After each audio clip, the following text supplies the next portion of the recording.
most people unaware, like to win the sea without a care. There simply is no curve inside, and you know we don't spin all day and night.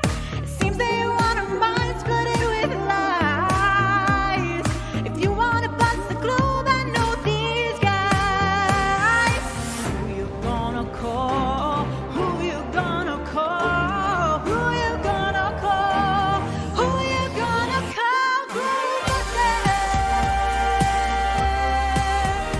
Globebusters.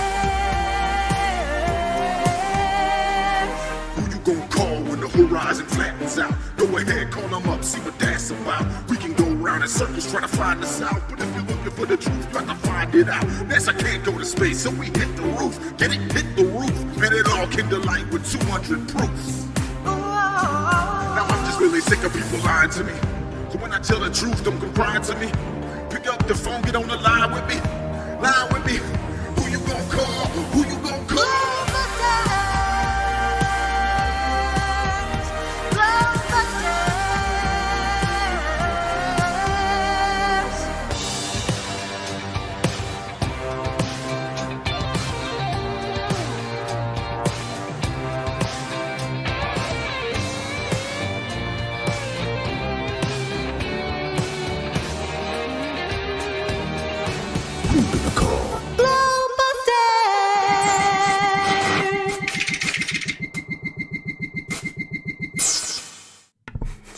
All right, and welcome everybody to Globebusters, Flat Earth, about that 15 degree per hour rotation. I am your host, Bob Xanadude60, and we are back with another great show for you today, and also the official season opener, season 6 of Globebusters. And have a lot of things that have been stored up that we need to talk about that have happened over the last nearly 2 months that we've been off. For me, it was a great time to kind of take a rest and regroup and do some more research and kind of get things together, and really, really liked it. So we're back. I'm all fresh and ready to go, and we have a lot of neat things to talk about today. So before that, let's go ahead and introduce the gang again. First up, we have Jeran from Jeranism. How you doing today, Jeran? Doing so good, Bob. Yourself? Doing great. It's a halfway warm day in Denver today, so it's starting to warm up, heading for spring. Yeah, it actually looks decent here in California. We've had a string of wet weather for, 2 weeks now or so, but it looks nice today, and looking forward to maybe getting to see an eclipse this evening. So we'll see. Yeah, that's right. That's something I was going to be talking about a little bit. We have the what's Jeran doing here? Got Jeran messing with my stuff here. Oh, I can change the gain here, Jeran. See, Jeran is completely being anal on the audio issue now because he doesn't want to get in trouble. We got to come up with nicknames for the two Jerans, I'm telling you. I know it's a little tough for me even, so I'm not used to hearing that name ever. So when I hear it, it usually is referring to me, but in this case, it is not. People were saying there was a black screen, Bob, but I think we got it figured out. Yeah, I did. I flipped it over to screen share left, so we're good to go. Beautiful. And let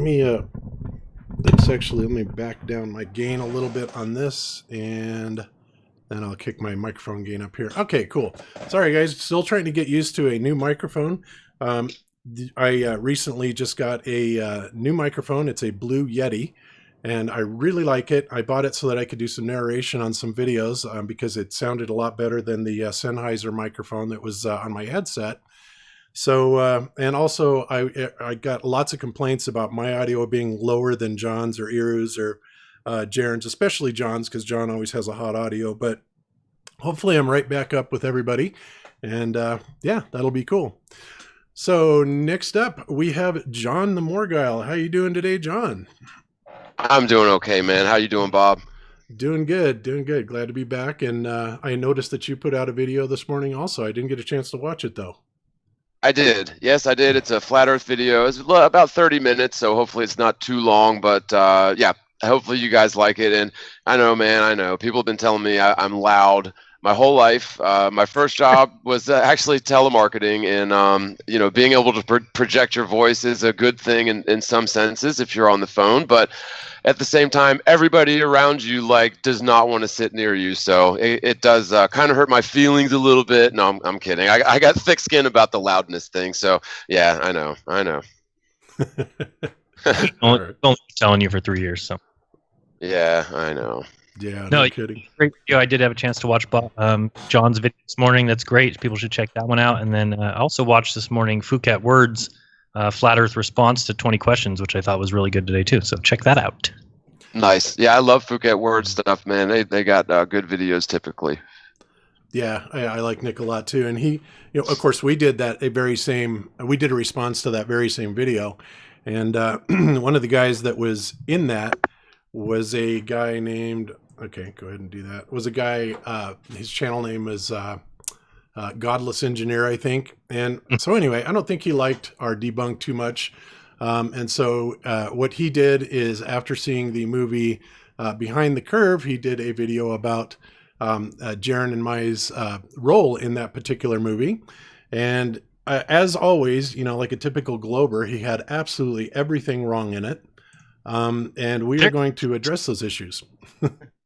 Yeah, they're good at that. They usually make a lot of mistakes and jump to a lot of conclusions, and man, they're never right. So pretty sad. Yeah, I mean, he didn't even get the part right where, he was saying that it was me that did these fiber optic gyro tests, and no, it wasn't me. And I've claimed this before. I said who did it, and frankly, I'm not even going to mention that. If you don't know by now, then go back and watch some Globebusters videos. Maybe you'll figure it out. But it wasn't me. It was a member of FE Core, and I don't want to burden him with all the trolls that'll come to him about it. But again, like I said, we had nothing to hide about that, and yes, I was very candid about it. The only thing that really disappointed me about that was that Daniel Clark, who is the videographer that was here, and of course Caroline Clark was his partner, no relation, they always say. But he followed me around for over 2 days, 2.5 days, and I mean, literally got hours and hours and hours of things, that I was hitting him with, proofs of what I believe were proofs of the flat Earth, and definitely disproofs of the globe. And it's at this point now I know that they just made that film to troll flat Earth. Because out of all that material, it seems like he purposely assembled my part in it and Jeran's part in it to deliberately make the science part of that particular documentary make us look foolish. And I was a little bit upset about that. Actually, I'm a lot upset about it. Frankly, if I see the guy again, I'm going to totally give him a piece of my mind on it. But I did see him at the premiere, and I was nice then, but I think about it now, and it just kind of eats away at me because it was so unbelievably misrepresented. And like I said, they were very interested in the outcome of the fiber optic gyros experiments and what we did and what were the results of some of the things that we did. And so I made a special effort to send him the Globebusters show, and even told him precisely where I addressed everything that had happened. We will be addressing that today also. But is that the little clip that they placed at the end of the video? Or the end of the movie? Well, no, the end of the movie ended with you. No, I know, but then after that, so the movie ends, and then during the credits, there's either, I don't know if it's a stream that I did or a Globebusters stream, where it's literally 30 seconds that they put in there to kind of, I don't know, make us feel better about the fact that they completely misrepresented both your experiment and mine. Well, it wasn't yours, but my experiment. They knew I was upset because they just completely cut out a portion of the testing. The one portion that would have led people to say, oh, that looks like it could be globe proof. And they put it at the end of their video and then didn't include anything else. It wasn't as if that was ever the end result or even a result of the experiment. It was one of many. There was many people there, globe believers, who all walked away saying, no, nothing was proven here today. But if you just watch their movie, you would think that we proved that the Earth was curved. So they completely misrepresented the experiment. And yeah, so I'm not happy with them either. But again, I've learned my lesson. They clearly had an agenda. They clearly have a worldview that, flat Earth is ridiculous, and there's people out there who believe it. And then they used us as pawns in their little movie-making scheme. So, well, you can't expect anything different when it comes to any sort of mainstream or independent filmmakers that want to be in the mainstream, that's what's going to happen. Because I mean, we all know that the globe Earth is never going to win a debate or a discussion on facts or evidence or logic. They have to resort to either name calling, ad hominem, attacking your character, all that stuff, or misrepresenting you. And we do have to be careful, but at the end of the day, I mean, we do want to get our voices heard, right? But we have to be aware that it's probably going to happen where we're going to be misrepresented, and there's really nothing you can do about it, because no matter how many caveats you place at the beginning of a statement, or no matter how well you back up your claims with evidence, they can always cut around and make you seem like a fool. So that, or like in my particular case, they came over my house and talked to me in the house for an hour. Then we went out on the porch and we were kind of playing with the laser a little bit. In the movie, they then pan. They don't tell you this. They're just talking to me in front of my house, and then all of a sudden, there's a scene in the movie with like a house held up by bricks with a bunch of cats underneath it, and they make it look like that's my house. Well, no, they turn the camera on my neighbor's house. So it's like, why would oh my gosh. Yeah, why would you do that? Why would you put that in the movie? I mean, unless you're completely misrepresenting where I live and who I am, and I don't have cats and I don't have bricks holding up my house either. Luckily, I don't live there anymore. It wasn't a great neighborhood to start with, but they clearly showed my neighbor's house, and then anybody watching the movie would absolutely think that that's my house. And I've told the story before. Those guys called me and said, hey, we heard you're doing a test over at this canal. Can we film it? And I said, you know what? That'd be great, because and then I can worry about the test. I don't have to worry about filming the experiment. Perfect. Come on by. So they came out and filmed the experiment. And then at the end, I asked them for the footage. I said, hey, can I have the footage so I can at least show people on my channel what we did? And they said, oh, no, we're going to try and sell this as a documentary. What we'll do is we can give you the footage of the experiment after we sell the documentary.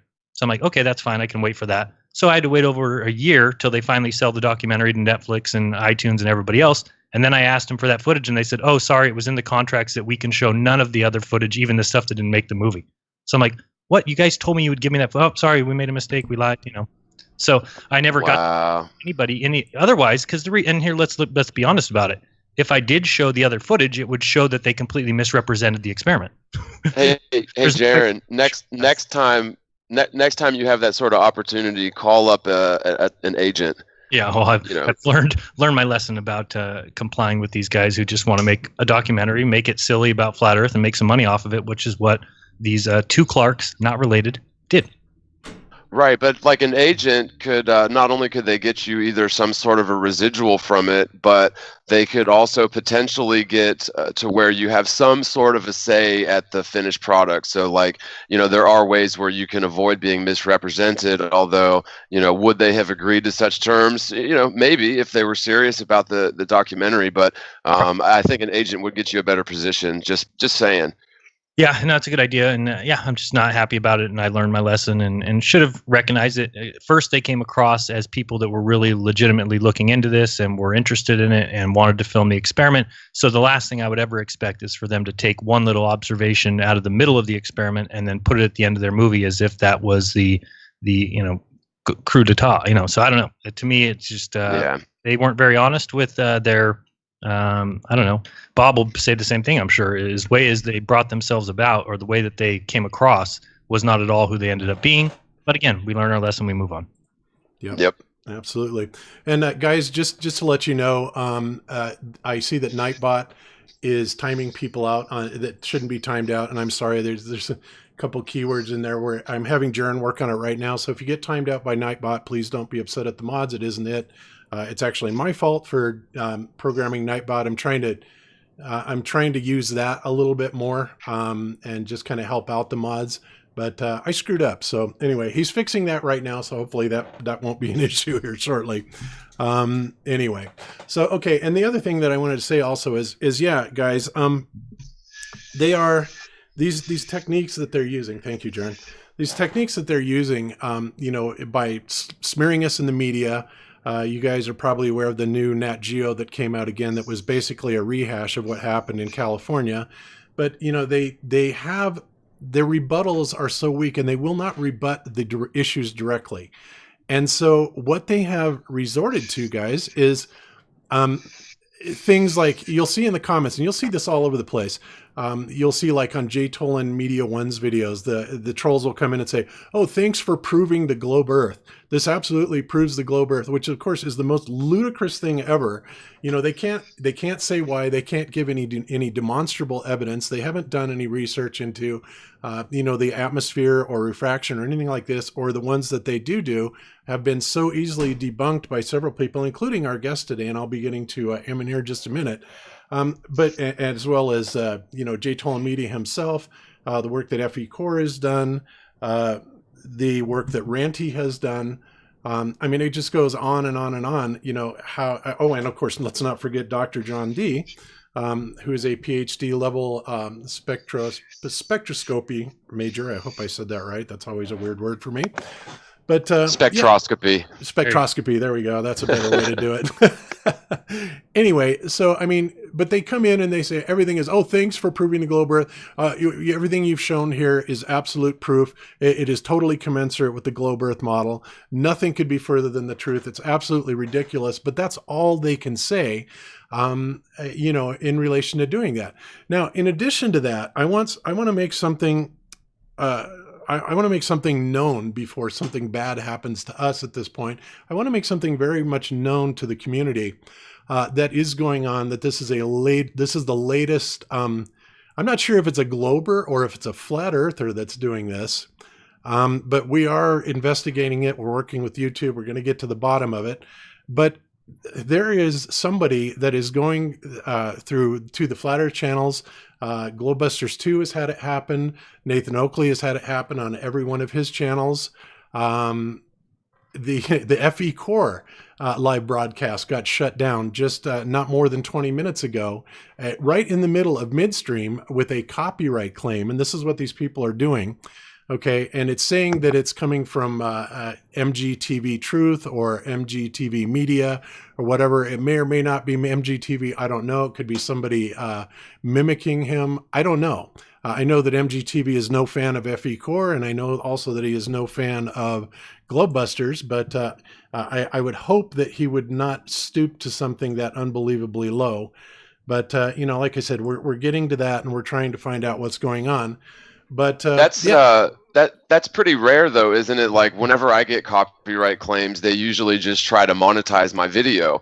It's very rare do I get a copyright strike where they try to actually take down the video and give me a strike.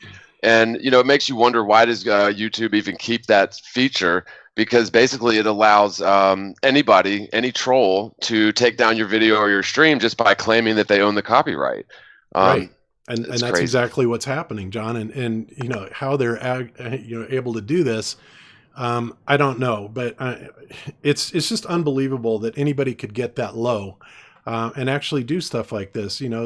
But again, this is the level that I believe the Globers or some really pathetic flat earthers do, to shut down the channels they don't like or the information that's going out.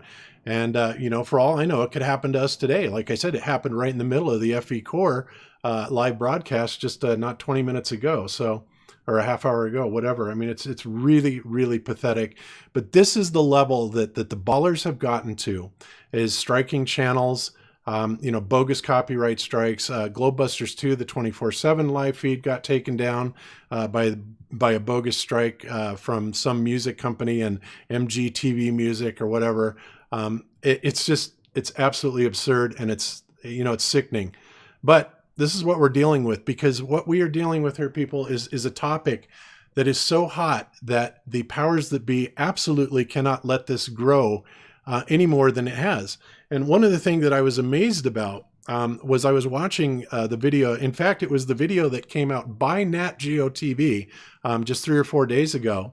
And I was stunned, but they said that there had been surveys done, and this was Nat Geo stating this, that 2% of Americans, that's 2% of the population.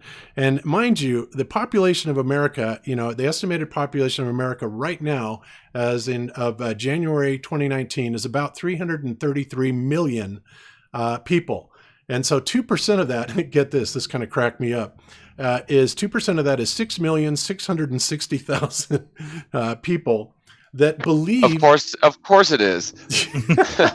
that believe that the earth is flat, and that's just in America, right? Just in America. So obviously when we say that this is going viral, the interest in this and the belief that, and understanding that our space agencies are fraudulent, they're hiding something. It's a good part of the preponderance of evidence that, what they're hiding is the flat earth, in my opinion. Okay. That they will pull out, they'll pull out all the stops. It doesn't matter. They've got to do this. They're artificially inflating, anti-flat earth channels like Simon Dan or Wolfie 6020, giving them millions of views on ridiculous videos. And this is how they're combating us, and of course, their entire mission is to come up with straw man arguments and, character assassinations, whatever it takes, to shut this movement down. This is what we are up against. And frankly, it's appalling, but it's also very understandable, that, this is the secret, that if it gets out and enough people become aware of it, they're going to start looking at all the other things that are going on.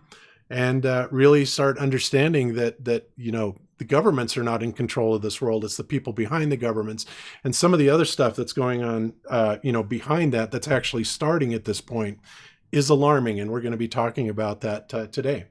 But well, yeah, the Nat Geo. I mean, again, let's get Nat Geo down during the winter to go to the Monterey Bay across 13.25 miles and observe a mirror reflection from 3 feet high, even though there's a 40-foot hump of water. They'll never show that. They'll never go to TV with that, because that completely and totally destroys the globe. It's an observation that isn't even possible on a globe. But instead, they'll show the Salton Sea, where the test was done in the middle of the summer, when it was 110 outside, when it was done in the worst possible conditions to show what we're trying to show. But of course, they'll go to print with that. They'll make videos about that. That's their forte. So people just need to recognize that. Is why won't they go and look at the observations that prove the opposite? This is an experiment that was set up by the IIG, the International Investigations Group, or whatever. This is not set up by flat earthers. So let's set, Nat Geo, contact me. Let's go out to the Monterey Bay, and when you see a mirror sitting at the water level that's reflecting the sun, and we can see it with a camera that's 3 foot high from 13.23 miles away, when it's behind a 40-foot wall of water, when it's obstructed, which means it's impossible to see, then you can go to print with that, and let's see how you explain that one. Because your only choice is then looming or super refraction, where things are being bent around the curvature of the Earth up 30 feet and displayed for you. It completely and totally is impossible. Jeran, you're supposed to say, contact my agent. Contact my agent. Yeah. Contact my agent. Okay. Yeah, it's absolutely true. And of course, this is, they completely omitted the second test, and also the fact that they were seeing the balloons. I mean, it's, anything they can do to obfuscate or just flat out hide the truth. That's exactly what they're doing. And these actions alone, guys, are yet another piece of the preponderance of evidence that I've been talking about for nearly 4 years, that lead me to believe, that not only are they hiding something really big, but, all the evidence appears to be, in my opinion, that the earth is flat. So, but the research goes on, and we're getting lots of amazing people on board that are doing this research, PhD level, doctorate physicist, master's level physicist. It's unbelievable. The membership in FE Core is growing. I had to tell you guys, this is amazing. I'm not going to mention any names, but during the conference, there was a guy there from Los Alamos National Laboratories who is now coming into. So this is the caliber of people that are coming into this, that are believing that, hey, you know what? There's something to this. This is not a bunch of flat-tard idiots that are promoting this. We have highly educated people, and I'm not saying that the people without degrees in flat Earth are not highly educated, and in fact, they're probably a lot smarter in a lot of ways, because they have avoided the indoctrination system. But what I am saying is that even credentialed peoples who have been through the system are absolutely looking at this and taking it very, very seriously. And I love that this is happening. Yeah, just want to mention too about National Geographic real quick. People need to recognize who owns National Geographic and look at 21st Century Fox and who bought them in 2017, and it's good old Disney. So This is what now our scientific enterprise of National Geographic is now owned by Disney. So what kind of thing do you expect? Maybe they'll hide some pizza planets into their National Geographic films. I don't know. Yeah. Well, and for those who don't know, Disney is inherently evil, and that's I don't even think that's debatable at this point. Like if you look into it, pretty much everything about Disney and especially their origins is evil. And if you look at it today, Disney certainly doesn't even attempt to represent the wholesome family values that at least before they attempted to, they attempted to hide their evilness, but now they're pretty much out in the open with it. Yep, very much so. And just also, I just want to comment that these videos that I've been playing by Flat Earth Awakening, shout out to Flat Earth Awakening, about China's Chang'e mission, also the astronaut video, again, about the China Chang'e video, and the Potter's Clay. These are absolutely, I shouldn't even have to say this, but I'm going to anyway. These are under fair use. The content that is under these is also under fair use, because this whole show is going to be about talking about these, and is talking about these things and commenting on them and critiquing them, because, again, this is all very relative to this discussion that we're having. But I have no doubt that somebody's going to try and do some bogus copyright strike type work. And guys, this has got to stop. We've got to really rally and get YouTube to stop this, stop allowing this kind of BS. Not that I'm really anticipating a lot of cooperation from YouTube, but I think if the outcry gets enough, then maybe they'll do something. But even if you believe in purple dinosaurs and pink fairy dust, whatever, we have supposedly the right to free speech here. We're not hurting anyone. This is not hate speech.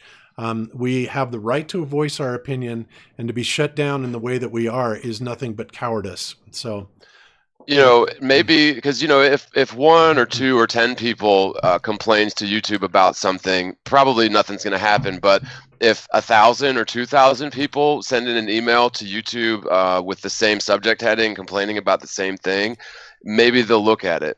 So it's just a thought. Yeah, maybe that would be nice. So anyway, okay, so let's, I'm going to go ahead and introduce our guest. And our guest is, I actually did a piece on one of his videos a while. Let me actually find it here. Oh, that's the wrong one.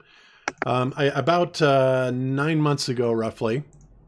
And he is a guy that, what I did the piece on back then was his work on Antarctica, and how a lot of these mountain ranges that were written in Admiral Byrd's Little America don't appear to be there on Google Earth anymore. So for whatever reason, Google has made it part of their agenda to hide a lot of these mountains. And, I don't know why. Of course, I have my suspicions, and we'll be talking about them today. But so, yeah, that's the first time I came across his videos. And since then, he has come out with a couple really good ones that a lot of people have really liked. This one in particular, A Physicist Flat Earth Theory, Horizontal Refraction, which has really gone over really big in the technical community. And a lot of people agree with that. And also one that I was particularly interested in, which has to do with the Michelson-Morley, which we'll also be talking about today also. So the channel name is Spill the Truth, and the gentleman behind the channel's name is Ryan. And Ryan, welcome to Globebusters. We're very happy to have you with us today. Hey, thanks. Glad to be on with you guys. All right. Excellent. So I guess we'll kind of get started. I give you a little bit of an introduction, but if you would kind of give us a little bit about yourself, what you do, how you came to be where you are, and what your views on this crazy world are. That'll kind of give our audience an introduction to what you're about. All right, sounds good. So, when I in school, as far as schooling goes, I majored in computer science with minors in mathematics and physics, and moved into video game development, working with 3D engines and kind of recreating. When you get into 3D engines, you have to know how to program things like perspective, and unless you're going to have an orthographic camera, Most cameras in video games all have perspective, so you need to understand the laws of perspective and how to program those into OpenGL, basically. And so how I got onto the flat Earth research, it's I guess I seen I'm from America. I was raised to believe that the United States is the best country in the world, and after 9/11, I really started digging into what happened there, and it's fairly obvious that the 9/11 Commission report is a fabrication, and so that got me questioning, the government, the U.S. government, if they're willing to lie to me and murder our own citizens, why, what else have they lied about? That led to me looking into the moon landing, the Apollo missions in '69. And of course, there was just nothing there but a bunch of hoaxery is what it comes down to. And then, then I said, well, the flat Earth, this is ridiculous. Why would people even believe something like that? And again, with the mindset that, hey, we didn't go to the moon, I started looking into it and getting into some of the specifically 3 areas got me interested in flat Earth research, and that is the physics of the air and how waves propagate through the air, and so that's atmospheric refraction, and ophthalmology, so the study of the eyeball, how our eyes work and render an image from a light wave into some type of an image that we can see. And then the third part of that is you got the physics of the air, ophthalmology, and there was one other one here that's slipping my mind. But really, those are the areas that interested me. That is, how do cameras and eyeballs work? Because most of the time, that's what we use to prove the sphericity of the Earth, whether you're looking at stars, celestial objects, or you're in space looking back down to the surface of the Earth and seeing a curve. Most of these proofs of the Earth come from our eyeballs and cameras. So once I really dug into atmospheric refraction, terrestrial refraction, there was one major problem with that, which is what type of visual distortion is there for the viewer who's outside of the atmosphere or high up in the atmosphere, who's looking back down to the surface of the Earth, and is there going to be visual distortion there? And from a mathematics and physics standpoint, absolutely. Unfortunately, all of those seem to lead to flat Earth, and that refraction of the air has almost deceives us into believing a spherical Earth because light is following a curved path. So that's a little bit of my background and kind of how I got into flat Earth and what type of experiments I found interesting. Okay. Can I expound on one of those points real quick? Sure. Great. So, and I think it's a really important point as well. If you look into when refraction was discovered or recognized by, it was in the 1600s. So this is after Columbus and certainly after Eratosthenes. And so that's sort of the broadest spectrum of globe Earth proofs, as it were. And both of those pieces of evidence essentially rely on light traveling from the sun in a perfectly rectilinear or straight line path, not varying from that straight line path. And when you realize that, as we did in the 1600s, that light bends through varying density and temperature media, then the entire main premise of these proofs falls apart, because light does not travel in perfectly rectilinear paths, especially when going through the atmosphere and varying temperatures. And so, did science ever go and revisit the assumptions held by Columbus and Eratosthenes? And I think the resounding answer to that question is no, they didn't. Well, yeah, they certainly didn't. And it wasn't, from what I've been able to learn, it wasn't until the Bedford level experiment, where they essentially proved that the Earth is flat, that the interest in atmospheric refraction got ramped up, and it took them 30 years after the Bedford level experiment to come up with an explanation as to how that was possible. And in that 30 years, the explanation they came up with was atmospheric refraction. And so, if you go to the Bedford level experiment Wikipedia page, you can read about. Of course, there's books that you should get and read, and don't rely on Wikipedia for everything. But you can read about atmospheric refraction and how it, basically took them 30 years to come up with a good answer to counter the Bedford level experiment. And their answer to that was atmospheric refraction, specifically terrestrial refraction.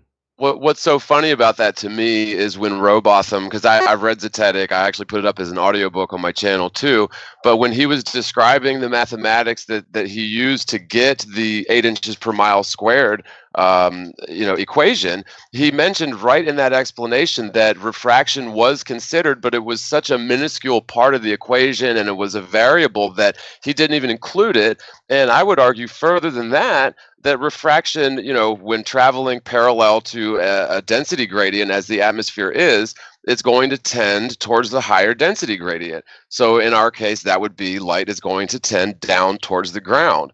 And so the whole concept of refraction sort of equalizing or nullifying the alleged curvature is that's the opposite of the way that refraction would work. It should, in fact, cause the the flag on that distant canoe to appear lower down, not higher up. So they've got it bass-ackwards as usual. There's there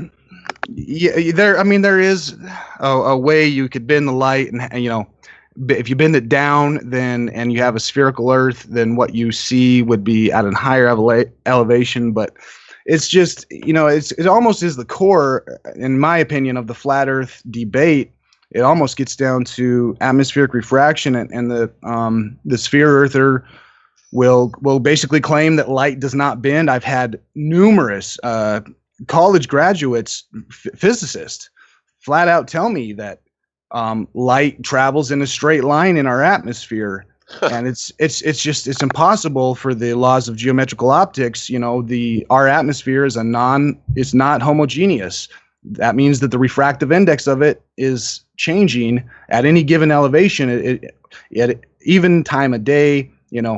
Where you are at on Earth, the refractive index of air is going to be different. So, the atmosphere is non-homogeneous, and as per the laws of geometrical optics, light has to follow a curved path in any media that is non-homogeneous. So, anyway. I agree with that, but just backing up the wagon a little bit about the point of contention that, okay, so the light's going to refract down and therefore the object may appear higher. I disagree with that. But and maybe I'm wrong, but the way that I see it is the only way that would work is if the refraction index was exactly the same thing as the curvature of the Earth. And what are the odds of that happening at random? But on the other hand, if that light is traveling parallel to the ground at the time that it leaves the object that it's reflecting off of, it's going to be traveling parallel to that density gradient. And I'm sorry, unless the refractive index is precisely the same thing as the curvature or the radius of the Earth or whatever, then it's going to appear lower down, not higher up. So I don't know, maybe I'm wrong, but the way that I see it, in the way that I've mapped it out, and I could be totally wrong, but I disagree. I think that it would cause objects to drop visually lower and not raise up higher. I do have a image of this on my screen. Would it be possible to share my screen for just a second? Oh, absolutely. And this also is something that the image for my screen is from 3D software. So I'm using using basically 3D simulation software to duplicate some of this stuff. But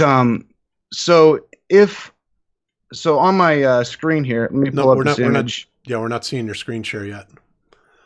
Okay, 1 second here. Okay. And then I have a question and a comment about that also, because this all comes back, I think, to Mick Weston's ridiculous 7.6R standard refraction, but we'll get to that in a minute. Okay, there's your screen share, and you are now presenting. All right, so this is some of my 3D simulation software that's I I can basically program the atmospheric refraction variables and do some testing here. It's better to go out and do our own experiments, but this is in the real world. But this is it's okay to try some things out in a 3D simulation space. Here's terrestrial refraction. Terrestrial refraction is the deviation of light from a straight line as it travels through the atmosphere at an object you're looking at in the distance, like mountains. So the white line here is the line that light's following, and you can see that the light is actually being bent down towards the surface of the Earth. And so because light is following with the curvature of the Earth, this mountain, the lower one, is its actual elevation. Now, when we see something, we don't think about a curve. We just say, oh, I see it, so there it is. And so that's a perfectly straight line. So you can see from the observer looking out to the mountain, because of terrestrial refraction, it will appear as the mountain is a higher elevation than it actually is, because the light is being bent down towards the surface of the Earth, and the human is assuming a straight line to the object that he's seen. So is it safe to say two things? First, that the refraction index would have to match the curvature of the Earth in order for this to work. Like if the refraction index was more curved than the curvature of the Earth, then it would hit the ground sooner.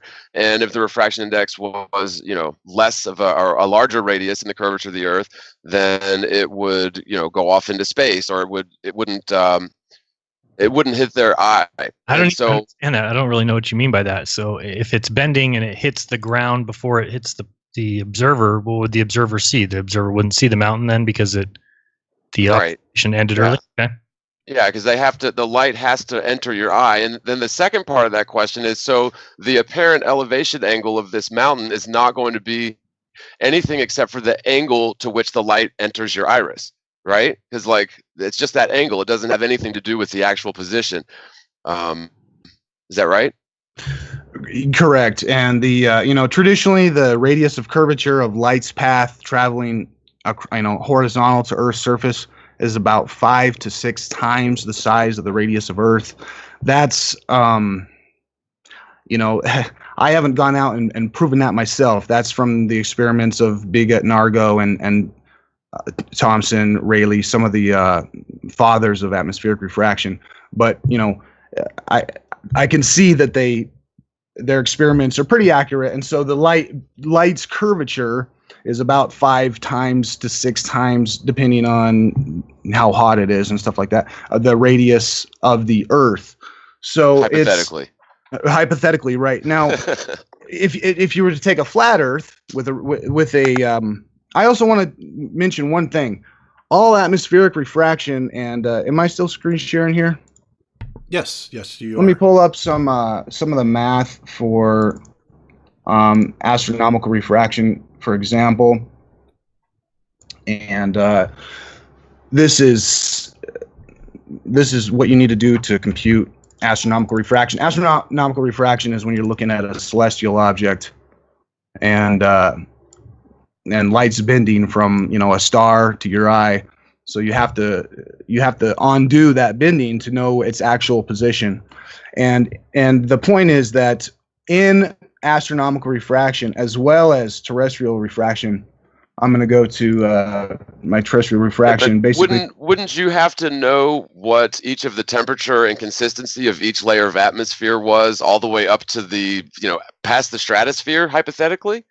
Well, not necessarily for terrestrial refraction, because terrestrial refraction is for the astronomical. Astronomical, yes. And the only way we know, I've asked questions to physicists and people at NASA, what's the refractive index of the exosphere?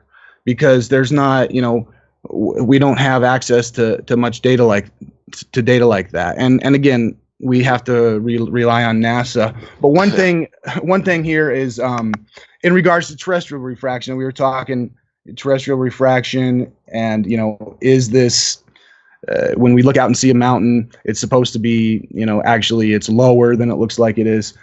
all of this assumes the radius of the Earth. The mathematical formula for terrestrial refraction assumes that the radius of Earth, if I get on the right page here, we can see it, but the radius of Earth is plugged into I think it's on page 3. The radius of Earth is plugged into the formula here. So when you compute terrestrial refraction and you're saying that, okay, light is bending 5 to 6 times the radius of Earth, you're assuming that the Earth is a sphere and that its radius is 3,959 miles. And we can see that right here. The Earth's radius in feet is 209, 251, 96. And so this is a part of the formula for computing terrestrial refraction. So if you want to, hypothesize about a flat Earth, you'll need to modify this variable right here and make it 0, because a flat Earth has a radius of 0. And so the question is, are we on a flat or sphere Earth? And if we're on a sphere Earth, then this one up. If we're on a sphere Earth, then light is bending around Earth at 5 to 6 times the radius. So Earth has a 4,000 mile radius. That means it's about a 25,000 or 30,000 mile radius of light traveling around the Earth. And if we're on a flat Earth, then the Earth's radius is 0, and this radius of curvature is equal to approximately 3,959 miles, which would make the Earth look round. If we looked out, we would see the curve dropping down, and we would assume that the Earth is 4,000 mile radius. And that explains why, like Jeran mentioned earlier, I forget the lake, that you look over the mirror and you can see the mirror, but that's, there's a huge problem with the spherical Earth for that experiment. For a flat Earth with a radius of 0 and the curvature is caused by terrestrial refraction, well, that makes perfect sense. We could see more than 4,000 miles, or we could see more than what is it? 6.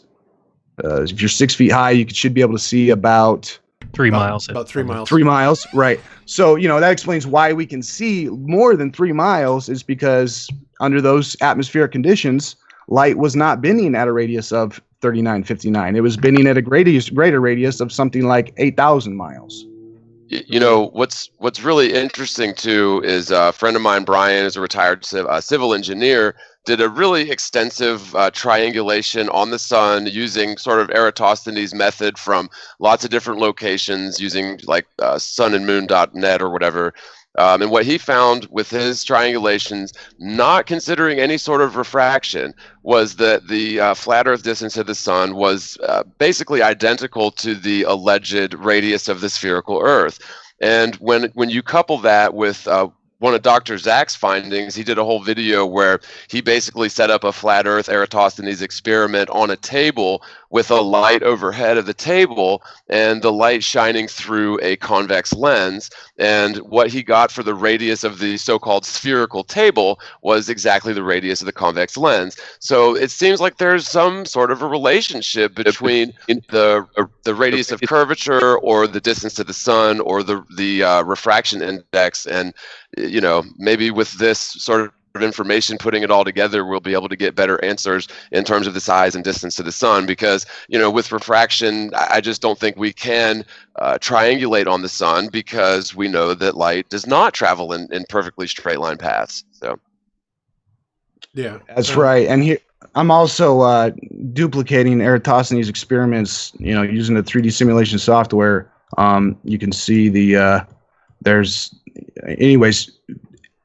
by putting the sun out there, one thing Eratosthenes, of course, assumed was that light travels in perfectly straight lines, which it doesn't. So to use that as proof as a spherical Earth is pretty flawed.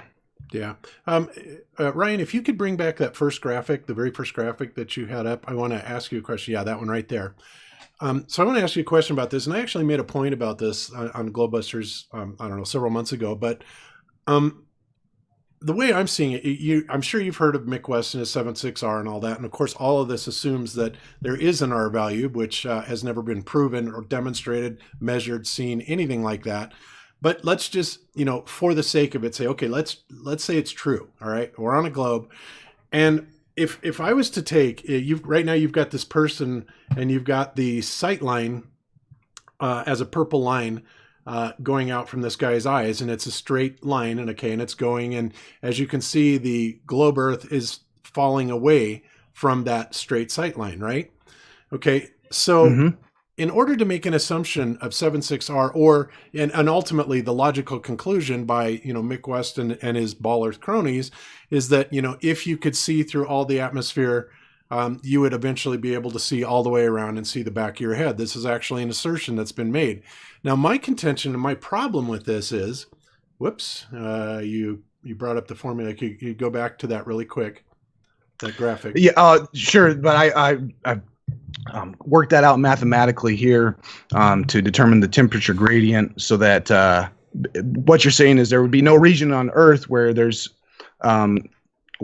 such a characteristic where things will no longer appear to be hidden by convexity. In other words, you'll see your own back by looking around the Earth, and it would appear to be perfectly flat. Yeah.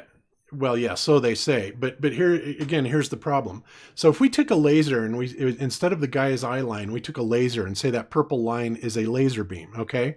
Now, we know that one of the major rules of refraction is that light has to enter into a denser medium in order to be refracted, towards that denser medium, right? Or in this case, like the ballers want us to believe, down, right? But as you can see, the laser beam is going straight, and as it's going straight, the surface of the Earth is falling away further and further and further down. And we know that after 100 miles, if this was 100 miles out on this beam, that this beam would be 6,666 feet above the surface of the Earth. So what happens when you go 6,666 feet above the Earth?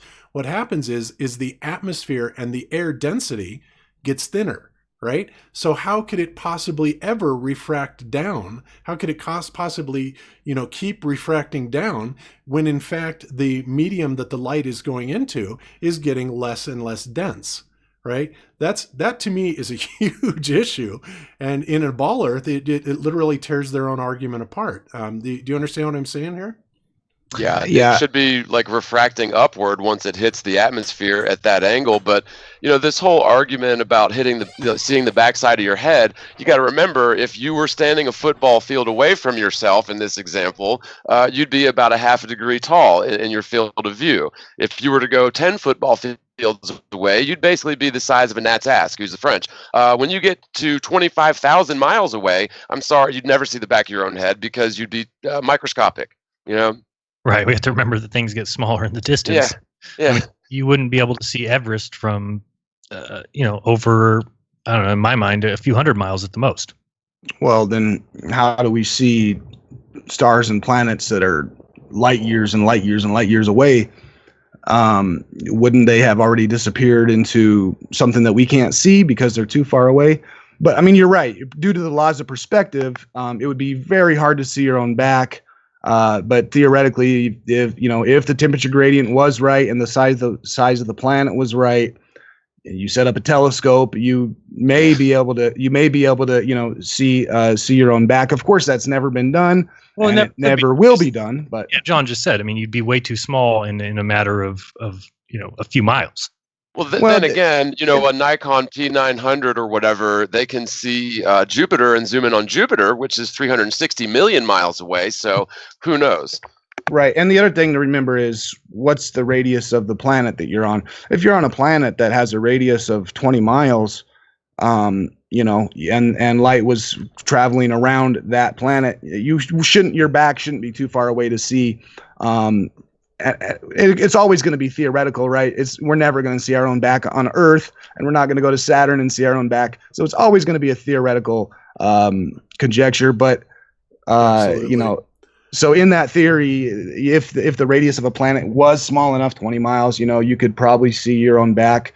But to answer your question about why is it bending down towards Earth when the temperature gradient Right. is going up. Why would they say that? Not the temperature gradient, but the density gradient it's becoming thinner and thinner and thinner.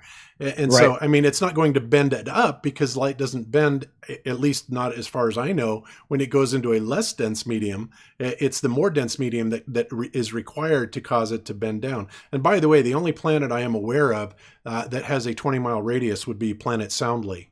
But anyway, but yeah, I do want to hear your comments on my question there. Well, there's a couple of things to consider. One is I've had a lot of physicists try to throw Snell's law at me and say, "Oh, here's Snell's law. You could that's the answer to how you figure out refraction." Well, Snell's law doesn't work. That's considering two homogeneous media and light passing between two different media and the angle of refraction that's a result of that. But the air is a lot different. The air, you basically need to think about it as let's take one section of air, 1 foot of air, 12 inches. That's essentially composed of, let's say, 1,000 infinitely small slices of air that light has to pass through. It's not a homogeneous media. Anytime light encounters something that's not a vacuum, so the vacuum has a refractive index of 1, and so air is higher than that. It's 1.003. But so because light is encountering a media that is not space, it has a higher refractive index than 1, it will refract. And so given a 1 foot section of air, there may be, I don't know what the exact, correct number to say is, but there could be, let's say, 100 or 1,000 infinitely small slices of air that light has to pass through. And so another way to think about this is a bullet being fired through a bunch of panes of glass. Let's say you took a bullet in a gun and you shot a gun, but you had 1,000 panes of glass lined up. What's going to happen to the bullet? As it encounters those 1,000 panes of glass, it's going to slow down. And what is the velocity of the bullet? It gets bent down, towards Earth faster than it would if it wasn't encountering the panes of glass. The same thing happens to light when it's going through air. A light, when it passes through air, it's actually, running into hundreds or thousands of infinitesimally small layers of air. And each time it does that, the velocity of light is decreased, because anytime light goes into a media, which is not a vacuum, its velocity is decreased. So anyways, the considering light is going straight, across the surface of the Earth, it's also encountering thousands of layers of air, which is making its velocity slow down. And when you slow down the velocity of light, a curve happens. That's refraction. So it's not just the density or the temperature gradient.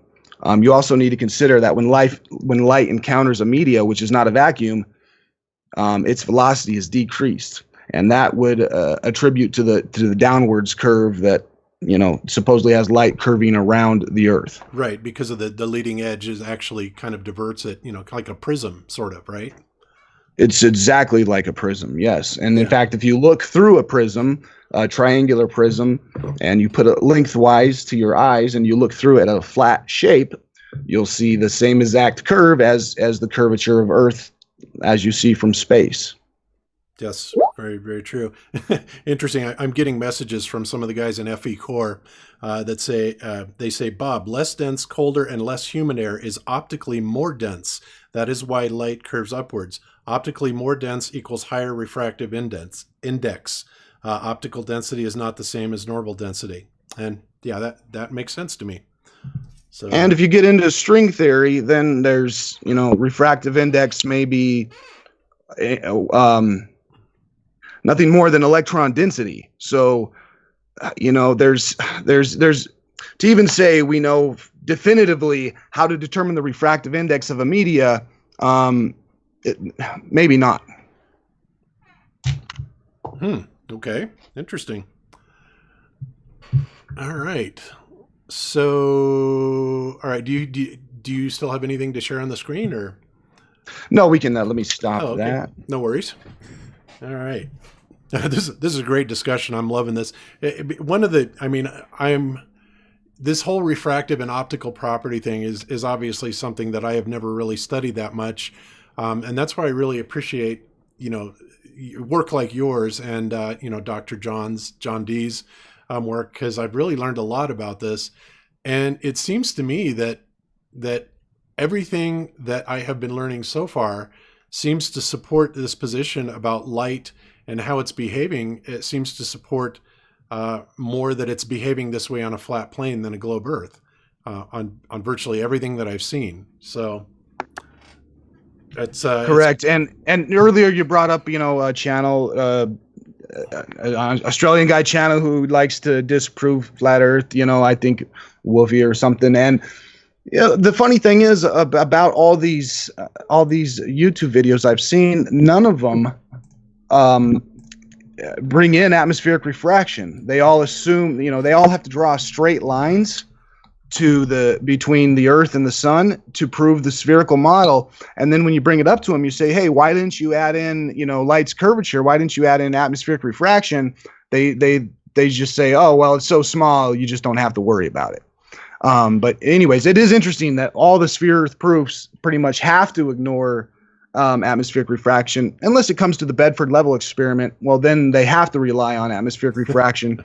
So it's kind of a circular argument. The sphere Earthers, on one hand, will take Eratosthenes and say it's a sphere and ignore atmospheric refraction, and then they'll take the Bedford level experiment and they'll have to have atmospheric refraction to prove the sphere.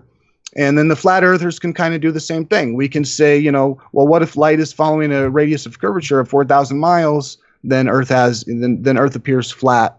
And it's almost like both can equally be used with equal justification.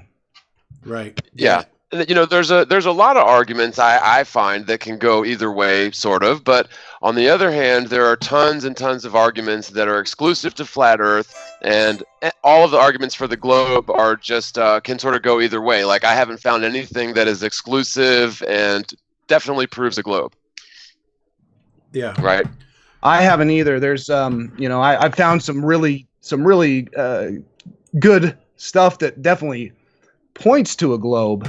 But it all involves celestial objects, and assuming that we know everything about those celestial objects, as well as how the eyeball works, which is kind of what's being covered on the screen right now. Yep, that's what I was just going to get into. That is the other side of this coin, the refraction and how it's behaving. But really what it comes down to is the first-person perspective. And as to how we look at things. And all of this goes back to the angular resolution of the eye, the convexity of the eye, and how it is behaving and how it is bringing light in. And you covered this brilliantly, by the way. But this is absolutely a factor, once again, that the globers completely deny. They would rather use orthogonal views than to look at the actual true perspective view on how things, will converge to a vanishing point. And that's another huge issue that they just love to ignore because it doesn't fit into their paradigm. Would you pause can you pause the video where it's at for a moment? Yep, it's paused. I want to make one point here, and this is something that I've just realized recently. And what I'm saying in the video here is that everything below the horizon line, the green line, everything below that, except the mountains, like the mountains are above that, but you get the point. That what I'm trying to say is, everything below the green line is terrestrial.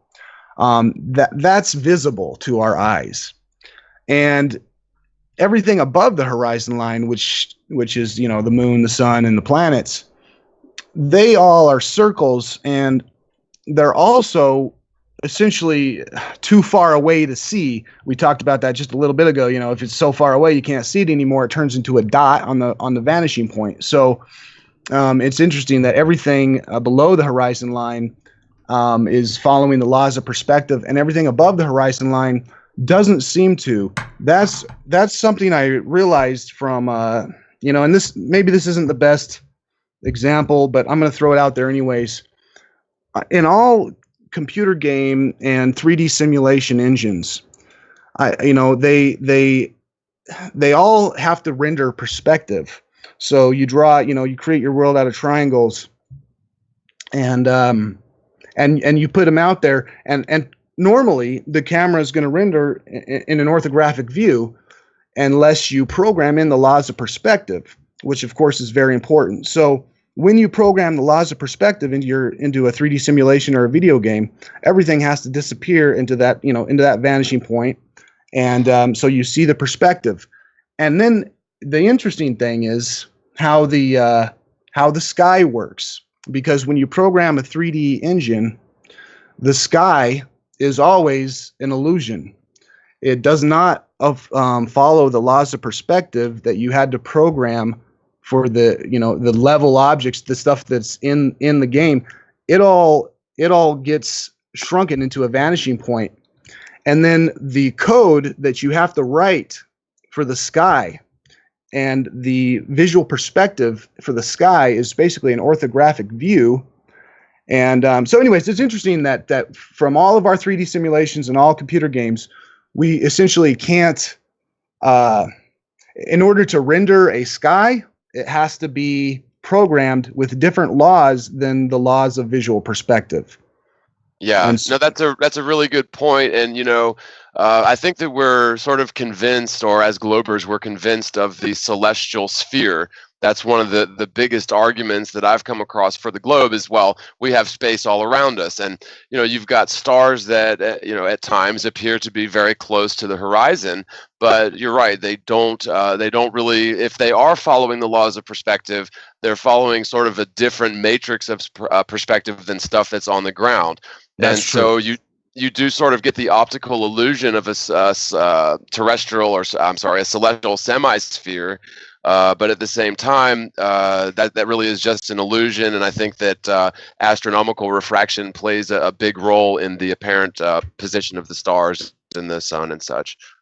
And this may be why Isaac Newton was so obsessed with studying alchemy. You know, it's kind of after the Full Metal Alchemist and different stuff. Alchemy is assumed to be an ancient science that's no longer considered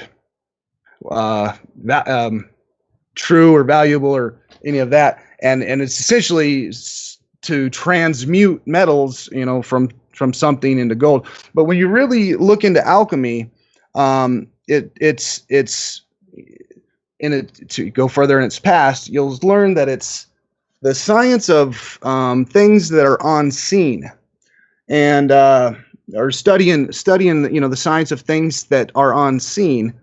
And so Isaac Newton was spent a ton of time studying alchemy, and I think the alchemy, of course, he was trying to create a philosopher's stone, but in addition to that, it seems like a lot of his research was around alchemy is into things that you can't see, which in this case may be, you know, celestial objects. Maybe we can't even see them. It's an optical illusion, and so anyways, and with Isaac Newton, there we get gravity. I'm sure most, you know, he was a member of secret societies, and to assume that he would release his biggest secrets to the world of the mass public while he's a member of a secret society is completely illogical. So there's definitely reason to question Newton and his books like the Universal Law of Gravitation. Yeah, absolutely. Good point. Those Freemasonic secret society members are not very forthcoming with secrets, are they? Who would have thunk? Yeah, exactly. So it seems totally illogical to think that secret societies would release their, greatest secrets to the mass public, who they kind of call sheep and idiots. So that's quite contradictory to their own society's purpose.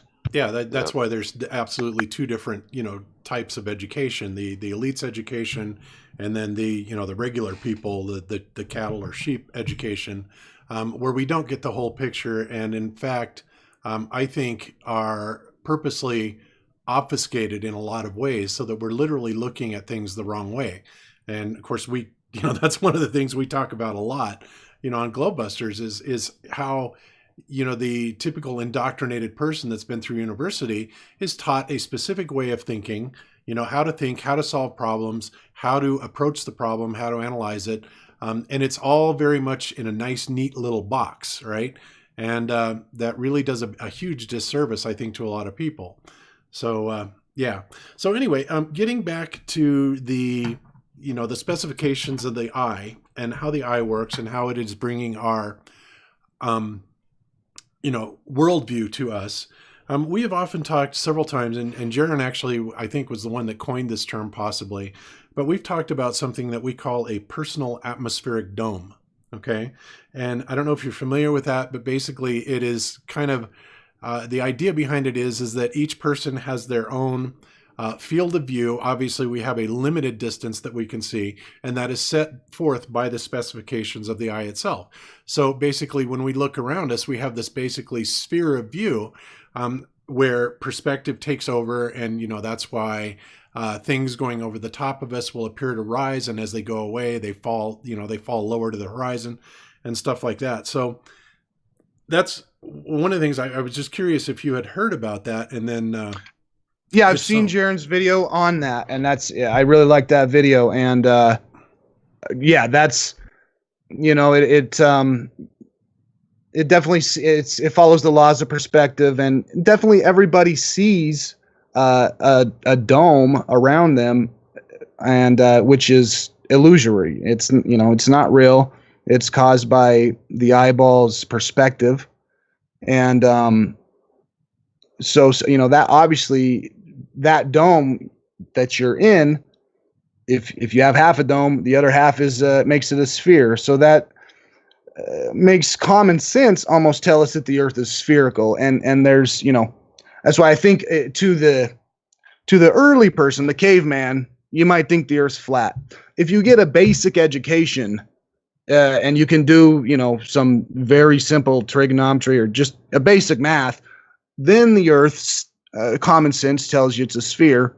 And once you get into high level of physics and atmospheric refraction and some of this other stuff, how light waves go through various media, then you start getting in some more evidence of a flat Earth. But there definitely is a lot of common sense type of things that would make you assume that the Earth is a sphere.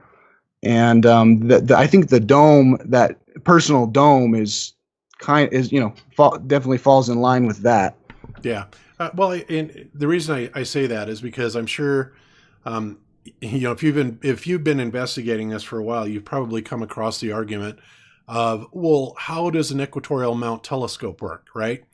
And when you look at it in theory, especially orthogonally, it really wouldn't seem to make a lot of sense on a flat Earth. However, what most people don't realize is that not only do our eyes see in this personal atmospheric dome, which is resultant from the specifications of our eyes, but also so do our telescopes, our cameras, because they have this convexity of this lens.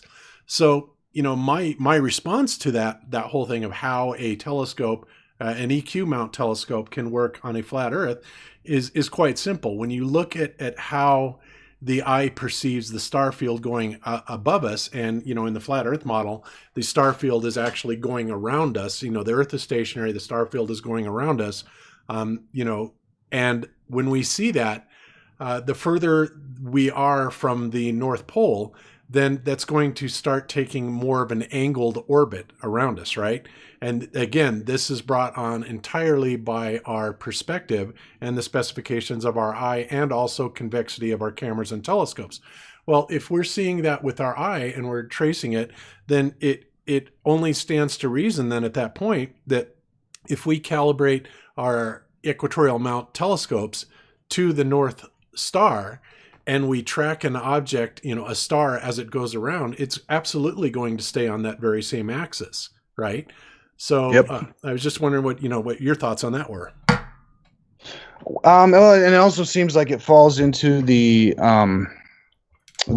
spherical Earth where they use the Polaris effect to prove the spherical Earth. But yeah, essentially with the sun, with the you got with the sun coming to the Earth, and if you take the Eratosthenes experiment, we need to be at the equinox because then you get the sun, right along the equator. The further north you go or the further south you go, your angle of incidence is increasing from the sun. And that explains why, the Polaris effect, and they say, well, this proves the spherical Earth. But it actually doesn't. All it is an increasing angle of incidence. If the sun's at its equinox over the equator and you go north, your angle of incidence to the sun is increasing, and angle of incidence is the main factor to determine how much light is going to bend as it's traveling through a refractive media. So I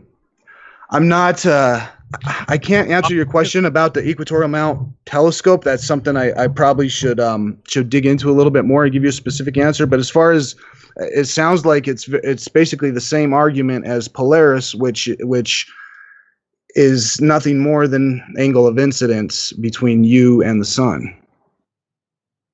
Bob, can you rewind about 30 seconds in the video that you're watching here, just to where it was the Skunk Bay? That was a different video, but I'll pull that up. Oh no, I thought it was in this video. Yeah, it's in. Oh, is it? Yeah, in it's this this one. I'm sorry. Let me go back to it. I'll find it. It was right, maybe a few seconds before that. Go back a little. Yeah, there it was. Go ahead and play from there. Yeah. So my issue here, though, is Sorry. no problem. You can just pause it on that screen just so I can talk about it and then ask the question. That if I'm to believe, I think it's a little before that. There you go. Sorry. If I'm to believe that there's looming going on and that things are being pulled up from behind curves, I mean, this video here shows that the image that you're looking at no time are we seeing things come up over the back of those buildings over there or the back of those houses. We're not seeing things lifted up. The whole thing is going. The whole picture here is being adjusted. So how is it that if there's a mountain on the far side of that little land mass that's coming out there, that mountain wouldn't be lifted up over the land mass? Wouldn't the whole image come up? Is that making sense what I'm saying? It depends on how much the distance between your eyeball and the object in the distance, because the further the object, the more refraction it will experience. Well, so at the beginning of that little video there that we just saw, you could see the beach on the other side, right there. If we pause it there, you can see the beach there, and then we see that the water covers up the beach and then uncovers it, right? But we're supposed to believe that this hump of water is always there and that land is being lifted and loomed up beyond the curve. But that's not at all what we're seeing here. No, it's not. And you're right, Jeran. And I think the Skunk Bay video, if you look at the furthest mountain in the distance, which is barely visible, it's visible through a little bit of haze there. You can see there's basically three tiers of mountains. There's the mountain with the beach, and then there's one behind it, and then there's a third one back, further. Correct. And all of those, especially if you focus on the furthest mountain in the distance, it goes up and down, and it's essentially 100% proof that the curvature of Earth, when you say, you can look out and see the curve, it's proof that the curve is caused by terrestrial refraction, because otherwise we're watching the radius of Earth change. Correct. That's what so if the radius of Earth is not changing, which it can't, that's completely impossible, then the only explanation left is the curvature that we see is caused by terrestrial refraction, and because of that, you could see different distances at different times of day, and that's obvious in this video. Correct. But at so yeah, at the base level, what we're seeing is like across 13 miles, like we said in Monterey, that we're seeing a mirror on the shore. And that defeats the entire curvature argument. Now, I'm not saying that you can't go and pause this video when the water's above the distant mountains and then claim curvature of Earth. And that's all they're doing. Pause it there, Bob. So right there, somebody can say, oh, well, Jeran, now we don't see the beach anymore because the water. So they could take this and say, well, we tried to observe a mirror on the other side. We didn't see it. Therefore, the Earth is curved. And this is the problem. It's like, no, that's not. Okay, therefore, there's obstruction. But what about when it goes down and we can see the other side, which completely eliminates the idea that the Earth is spherical, because there's no way you would be able to see across a body of water like we did in Monterey, 13 miles, and you're able to see a mirror reflection on the opposite beach. Now, I'm not saying if you go there during July that if you tried it again that you would see that mirror observation. You clearly wouldn't, because the amount of atmosphere that you're looking through, the difference in temperature between the water and the hot air above it is going to cause that kind of wavy look and is going to eventually hide things behind this water line that rises up. But to me, it's just simply, I still cannot find the evidence that the Earth is a sphere, because all they want to do is throw at me the observations when this water line pops up. Is right there. Pause it there, Bob. So, I mean, yeah, right. If you want to take that and then claim that the Earth is sphere, that's all that these guys do. And that's what Wolfie goes out and films, and that's what he shows. He'll never show you the rest of his video. He'll never show the other 23 hours of the day. Nothing to see here, folks. Move along. Exactly. Right, Jeran, and it's like the terrestrial refraction is causing the beach to be hidden from view.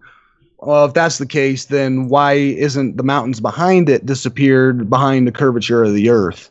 Right, or why isn't that big mountain in the far back being lifted up higher for us to see above this mountain, then lowered behind it and lifted up? None of that stuff happens in reality. We look across the water and we just see things. Now, we don't always see things. Just like if you look across the Mediterranean or whatever, you're trying to see Canigou on a day where the sun doesn't set behind it, you'll never see those mountains because it's too far away. You're looking through too much atmosphere.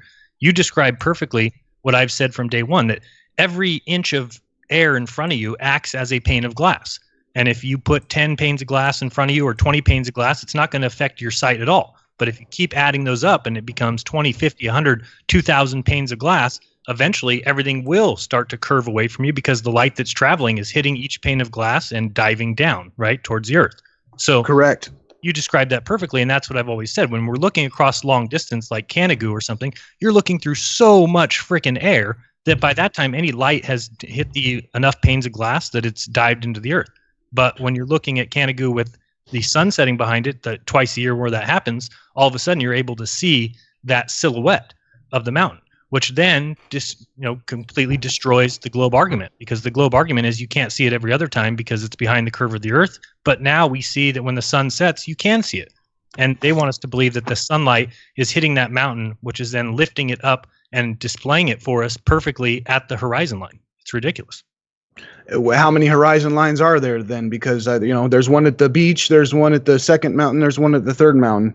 Right. But as far as the analogy for 1,000 panes of glass of air, that's not something that I came up with.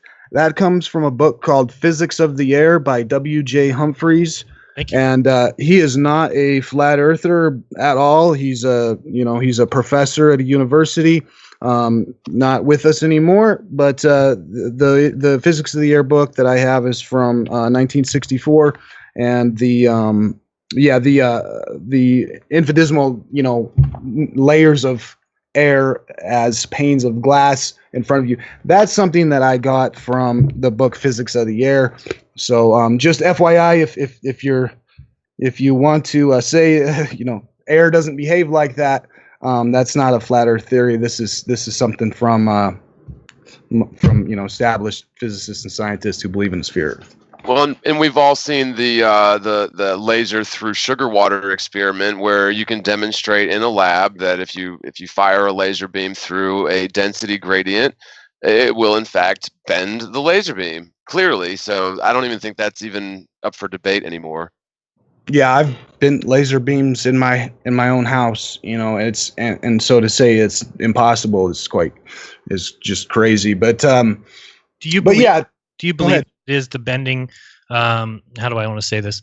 Do you believe that it is the speed of light that's being affected, or is it just the path of light? Because if you're going to say it's the speed of light, then I wanted to explain how if we shoot it through the sugar water tank, how when it gets to the other side of the tank, it exits the tank and again goes at the speed of light, because that basically, at least as far as I know, disproves many laws that tell us that you can't gain energy. So where did the energy of the light go if it's slowed down? According to Einstein, I think he would say that time actually sped up relative to the light that's in the water, and then it goes back to normal, right? I don't know. Maybe I'm wrong. The tank got shorter or longer during. Yeah. Yeah, which is their ridiculous. I know we're going to get into the Michelson-Morley nonsense, but yeah, that's the way that they describe that, is when they didn't see any actual movement of the Earth in regards to its travels around the sun. Then they just said, oh, well, the apparatus that is measuring the light must be changing size. It must be shrinking due to the contraction, which is just ridiculous. Which was invented on the spot to counter Michelson and Morley's experiment results, but absolutely. But yeah, I thought there was a question in there that I might have missed, but I guess my question is, when we do send a laser beam through a tank of water with sugar water in it, and we see that beam bends, is it actually slowing down? Is it actually slowing down, or is it just because each time it hits a new density gradient, it's being refracted, right? Slightly, ever so slightly, because I don't think light necessarily. I mean, I know this is not going to be popular on the show, but I'm not sure light necessarily curves as much as it's a constant refraction, right? It's not curving. It's hitting a new medium, refracting ever so slightly, then the next one ever so slightly, just like the panes of glass. It's just a change.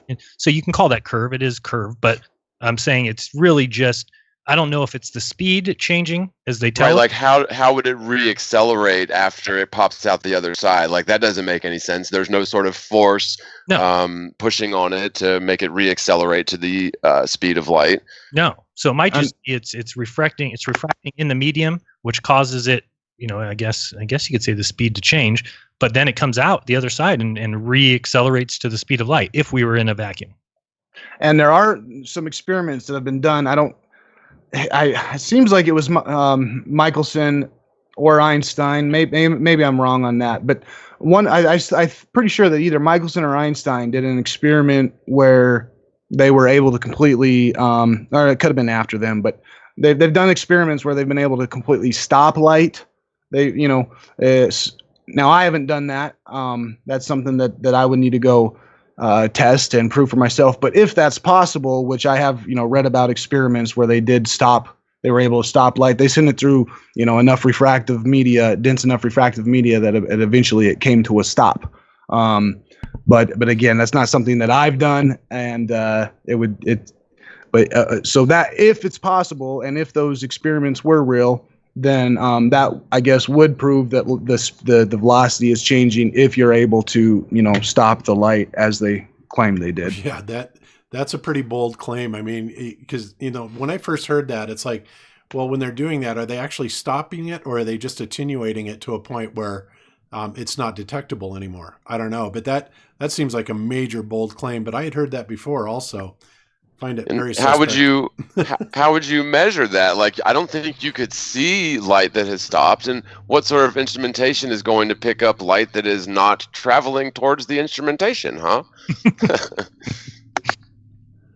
Yeah, that's a good question. Again, I need to do some more research on that, on their experiments, and then duplicate it for yourself to, make sure you're not being fed a bunch of nonsense. I've got reservations about the entire science behind the speed of light. I did a video about it a few months ago, and from what I gathered, the whole thing is just a bunch of pseudoscience. Yeah, what's the name of that video, John? Because I've watched that twice. I thought it was so good. Yeah, I think it's called the Speed of Light, Flat Earth, or something like that. Flat Earth, the Speed of Light, or something like that. But yeah, because the gist of it is you've got these ancient philosophers who sort of kind of had an idea about the speed of light based on heliocentric theory, based on how long it takes light to allegedly travel from one of the moons of Jupiter to your eye. And they essentially gleaned an estimated speed of light from that, which could not possibly be anything close to correct. And then you had scientists, I think Foucault was among them, basically using lanterns, like candle-lit lanterns, bouncing light over 8 kilometers allegedly, which is very difficult to send light with a laser beam over 8 kilometers, let alone a candlelight, and reading that with a spinning mirror. And you've got undergraduate students, scientists, as they say, who are recreating these experiments with much better technology. And basically, if they don't get answers that are close to what the ancients got, then they chalk it up as bad data. So the whole thing just stinks to me. And so any claims that they're able to stop light, I don't know. I have my reservations. Yeah, anybody who was at the test that I did, where you're trying to send, this is a laser from, manufactured in the 2000s, obviously, and we're trying to send that 4 miles. And these guys supposedly measured the speed of light using a reflected beam of light from a rotating mirror to a fixed mirror, and then back, creating 2 separate reflected beams with an angular displacement. And they did all this in the late 1700s, if I'm not mistaken. Might be early 1800s. But over, John, what was the distance? Wasn't it 7 miles? No, I think it was 8 kilometers was what I believe. Maybe I'm wrong. I think it was 8 kilometers. So about 5 miles, right? Yeah, which is ridiculous. I would love to see what height they were above the ground and where they did it. I'll have to look into that experiment some more because it's hilarious. And then you've got these college classes trying to emulate the exact same experiment today, and they come up with numbers not even close to the accepted value. So do we go back and look at the accepted value? No, they're just told, well, you must be doing the experiment wrong and differently than they did it in the earlier 1800s or late 1700s. It's crazy. Yeah, it's scary. It's like science by numbers. Like, it really is like color by numbers, science by numbers. And I recommend watching that if for no other reason than it is just absolutely a testament to the entire indoctrination of the college system in general, especially when it comes to the theoretical sciences. It's just a bunch of malarkey. Yeah. And then I also read one little snippet here because in reference to terrestrial refraction, astronomical refraction, and how much the Skunk Bay video really shows this, but how much of a difference that temperature plays in how far you can see. So this is out of Richard Byrd's book called Discovery. I'm on page 219, and they took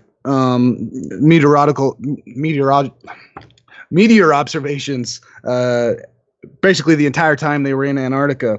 And they say here, we have noticed an interesting correlation between the visibility of meteors and temperature.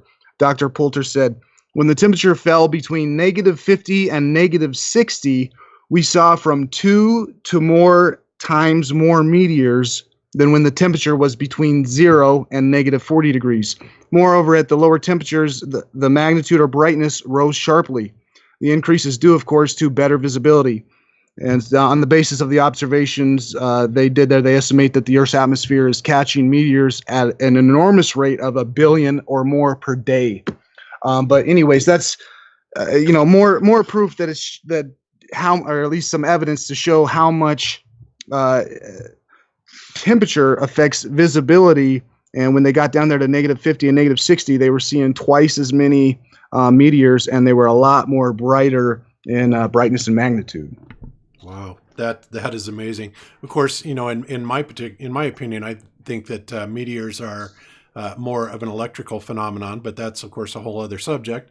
But right, absolutely wouldn't surprise me. And also, they've seen something. Yeah, they absolutely. And we don't have to go into this now, but I just wanted to point this out where I was talking about the personal atmospheric dome and the idea behind the equatorial mount telescope. This is what I was saying. We've got the stars going above us in the flat Earth model, and if you're right underneath Polaris, this is how you're going to perceive this. And then as you move away from Polaris, you're basically your dome of vision is going to tilt away, right? So it's tilting away. Here's Polaris over here. Now, the stars that are going around, in our perception, if we were to set up a EQ mount telescope and calibrate it off of Polaris, like they say you have to do, then one single axis is going to follow up one of these lines and then come back right down on the other side. So this is purely an optical phenomenon. This has nothing to do with the stars. And this also answers the question, in my opinion, that when you get down to the southern side and you start looking at the stars from this end, then all of a sudden you've got them coming together at a point and circling around there. Now, that may or may not be correct, but it would seem to fit in with the personal atmospheric dome perspective argument. Yeah, and especially because it's a much smaller dome than we're looking at here. And then to add to that, we're not seeing the stars rotate around a southern star. They're rotating around an empty space, which seems to make sense when you think about the southern star on the left side here. My only other question about the speed of light for our guest real quick is was just kind of looking up the value that they found way back when. It says Bradley measured the angle for starlight, and then knowing the speed of the Earth around the sun, he found a value for the speed of light of 301,000 kilometers per second. So again, I want to remove that if he's using the speed of the Earth around the sun to calculate the speed of light. So then it says the first measurement of C that didn't use the heavens was by Figeac in 1849. He used a beam of light reflected from a mere 8 kilometers away. So again, I'm confused with the fact of how do we know the speed of light in a vacuum? Because some guy sent a laser beam, which I don't even think he would have had the apparatus to do so in that year anyway. But let's pretend that he did. You're shooting a laser beam through 8 kilometers of atmosphere, which is going to completely and totally affect the speed. And there's no way you're going to calculate what the atmosphere is at every step along the way. So the whole idea of the speed of light to me is completely, like I think John says it best. It's science by numbers. It's here's what the speed of light needs to be. Now go out and do a test that comes back with these results. And the exosphere extends up to 6,200 miles. So the atmosphere of Earth goes out to, that's where it merges with the solar wind, supposedly. So you could say, the atmosphere only extends to 6,000 miles, and the other 200, it's just vacuum. But yeah, there's 6,000 miles of atmosphere that light had to travel through. They obviously didn't account for atmospheric refraction and the velocity of light slowing down when they did those experiments. But it's also quite funny, like you said, that they assumed a heliocentric system with the Earth, using the Earth's speed as a variable in that math equation. Yeah, and you're right. You mentioned Figeac. Figeac was the guy, I believe, that came up with the experiment, like the rotating mirror experiment, and then it was Foucault came by or redid the experiment with refined methods, like maybe 50 years later or something. But it's really funny because after that, because they started refining the agreed upon speed of light, but after that they started changing like the definition of a meter and therefore a kilometer and everything, because the metric system of measurement was somehow related to the believed speed of light. So I think recently they ended up I think to this day they continue readjusting the speed of light and therefore readjusting the size of a meter. It's like, wow. Huh. Yeah, I think the good answer here is to assume or accept a speed of light, or even the fact that light's velocity is reduced when it refracts, or the fact that you could stop light. I think some of that is a lot of that's definitely needs to be retested, and it's time to kind of take some of our modern technological advances and use them to redo some of these experiments and try to get some actual numbers instead of just relying on experiments that were done 150 years ago. Yeah, I couldn't agree more. And that's one of the reasons why it amazes me that they haven't redone a lot of these experiments, like by Michelson, Morley, Gale, Airy, Sagnac. These don't seem to be being done these days, and I think I know why. But we'll be talking about that in a little bit. But yeah, I think that we really do need to reproduce a lot of these experiments. And honestly, we are going to be doing some of these in FE Core, specifically the Aries failure. And that's something we'll be talking about here in a little bit. But yeah, I couldn't agree with you more. And the other thing that John brought up earlier, and I couldn't agree with this more, is when they talk about light actually slowing down as it enters into different mediums, that has always puzzled me. How then, when it leaves that medium, that it speeds back up to 186,282 miles per second. That seems to violate a few laws of physics, but that's not my expertise. So, but I would love to hear a physicist answer on that. Yeah, I mean, it violates entropy. It violates the basic laws of motion. Although I don't think we can classify light with physical matter, right? But it really does. I don't get it at all. Yeah. Well, unless you're going to look at the photon as a physical, particle, and they say that, and that also boggles my mind. To me, what they're calling a photon to me would be more akin to a standing wave than necessarily a particle. But again, not necessarily my forte. But yeah. Anyway, light supposedly has properties of waves and particles, and as far as I definitely don't have an answer to that one. How light is supposedly gets its velocity back. Where did that energy come from? That's a really good question that I actually have never even considered. Well, I'm glad we opened your mind to something on that. Even awesome. A broken clock is right twice a day. There you go. All right, beautiful. So I guess before we get into the Michaels and Morley stuff, I would like to have you talk a little bit about your firsthand view on your video about Antarctica and the seemingly missing mountains that are there. Like I said, I covered that about 9 months ago. I was fascinated by it. I have my thoughts on, what is actually going on there. And I've said this before, and I could be completely wrong.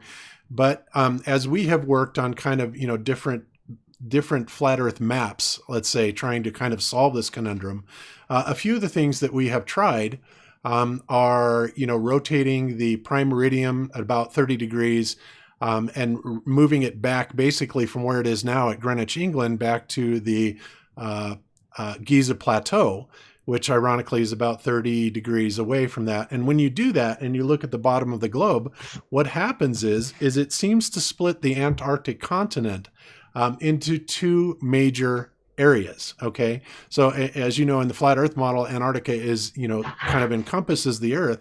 But when we do that, and if we actually then split that line with the Giza Plateau as the prime meridian, what it does is it makes a division line right along the line of the Transantarctic Mountains, right? And then when you lay that on the flat Earth map, what happens is you have this major landmass, one major area of landmass that sits below South America, and then the other major area landmass actually sits below Australia. And ironically, these seem to be the two major ways that people actually go to Antarctica. So just a thought on my part, but I'm just wondering, what do you think about that? And do you think that this may have anything to do with some of these things that Admiral Byrd mapped out and is now seemingly omitted from Google Earth? Well, the Byrd, Amundsen, all those guys were always speculated that Antarctica was two continents. I've read their books, The South Pole by Amundsen, Little America and Discovery and Alone by Richard Byrd, Heart of the Antarctic, Shackleton. And so anyways, all these guys basically theorized that Antarctica is two different continents. And that kind of goes into Eastern Antarctica and Western Antarctica. The major problems. Let me do a screen share for a minute here. Certainly. To talk about the mountains in Antarctica. Okay. And you are presenting. Cool. One major problem with Antarctica is this circle. Let me turn off some of the layers here, a little bit easier to see, but you could see, and some of this stuff, I know, sure, a lot of you guys have already know about this, but you can see there's a circle, there's a circle right here. And this circle is basically where it appears that we can't see whatever is here. The Queen Maud mountain range, you can notice that the pixels are actually being stretched. If you look at, these are pixels being stretched in a way that they're not even over here. So if you zoom in here, you actually get a pretty good, you can actually get a pretty good view on some stuff. But when you get basically south of 85 degrees, you see this circle right here, and all the pixels are being basically pulled into the middle. And then you get this white spot at the South Pole where we should be able to zoom in and right now take a look at the Amundsen Scott South Pole Station.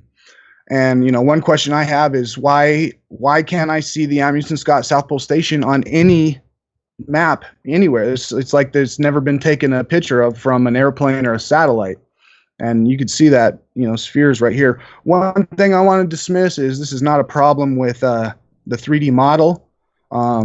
Taking a flat two-dimensional texture and applying it to a 3D model is called UV mapping, and I can perfectly map a UV sphere in less than 5 minutes with absolutely no pixel stretching distortion because the UV map was done poorly. That is so to UV map a sphere, Google can do that perfectly with pixel perfect precision. That's not an issue. So this kind of proves that they're hiding something, but it also proves that they're a bit lazy, because instead of drawing out some pretend mountain range, they just sort of stretched out all the rest of the stuff and covered up what they intended to cover up, it seems. Well, yeah, it's this matches up with basically the maps, the ancient maps, like the maps that I can find that Bird drew in his books, and but yeah, I mean, it's proof that they're not showing us what is south of this, this line right here. You could see there's a black line. It's hard to see. You have to zoom in and get the right angle, but you can see this, these black lines, and more prominently right here, it's very obvious that these pixels are being stretched towards the middle. That got me looking into Antarctica, and one of Richard Bird's older maps, he shows I can't pull it up right here. It's in my video called Mountains Are Disappearing in Antarctica, but in Richard Bird's map, he shows, and in his book, he explains how there's mountain ranges at the Rockefeller, well, just one of them, and the one that I focus on is the Rockefeller mountain range.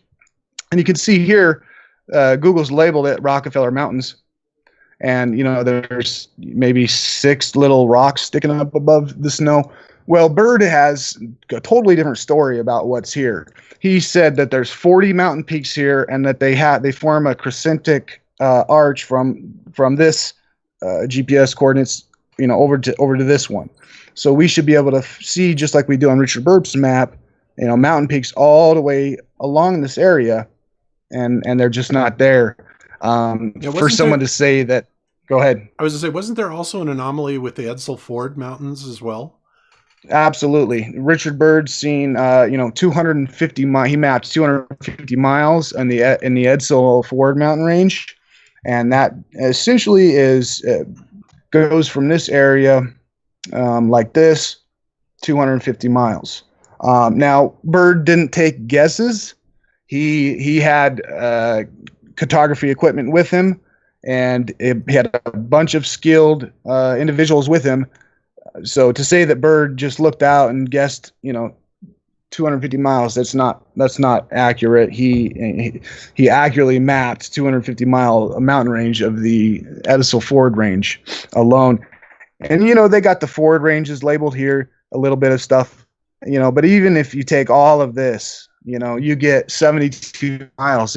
It's where are the 250-mile mountain range that Bird found? Because that should be extending basically into this shape. Now, I will say that since I made that video, the Antarctic REMA, the reference elevation model of Antarctica, was released, which is the highest resolution images of Antarctica that we've ever had. and they're ice scans from the NASA Ice Bridge program. They scan through the ice to see what's below, and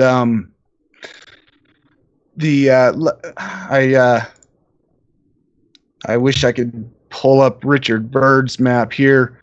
Maybe I'll grab it in my video really quickly. Sorry for the wait here. No, don't worry about it.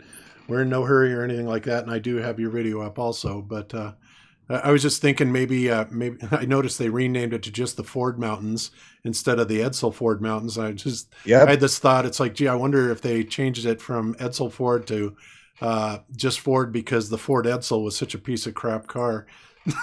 I don't know. That's one thing I've asked is said, why did they take Edsel out of there? He was a major financial backer for the Masonic expedition that Byrd took. But anyways, here we could see the Rockefeller Mountains, and Byrd explains that they form a crescent. They form a crescent shape, and they start from here and they end here.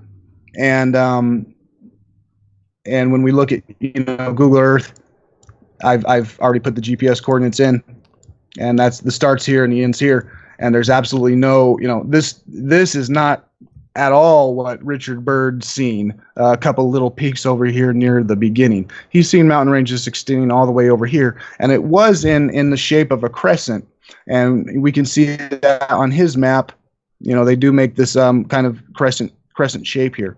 So I was curious when the REMA data was released, and so I wanted to try to find that here. And I think I found the Rockefeller Mountains, but that would mean that they're totally covered with ice, which means that since 1934 or 1931 or 29, since 1930, entire mountain ranges in Antarctica have been covered up with ice.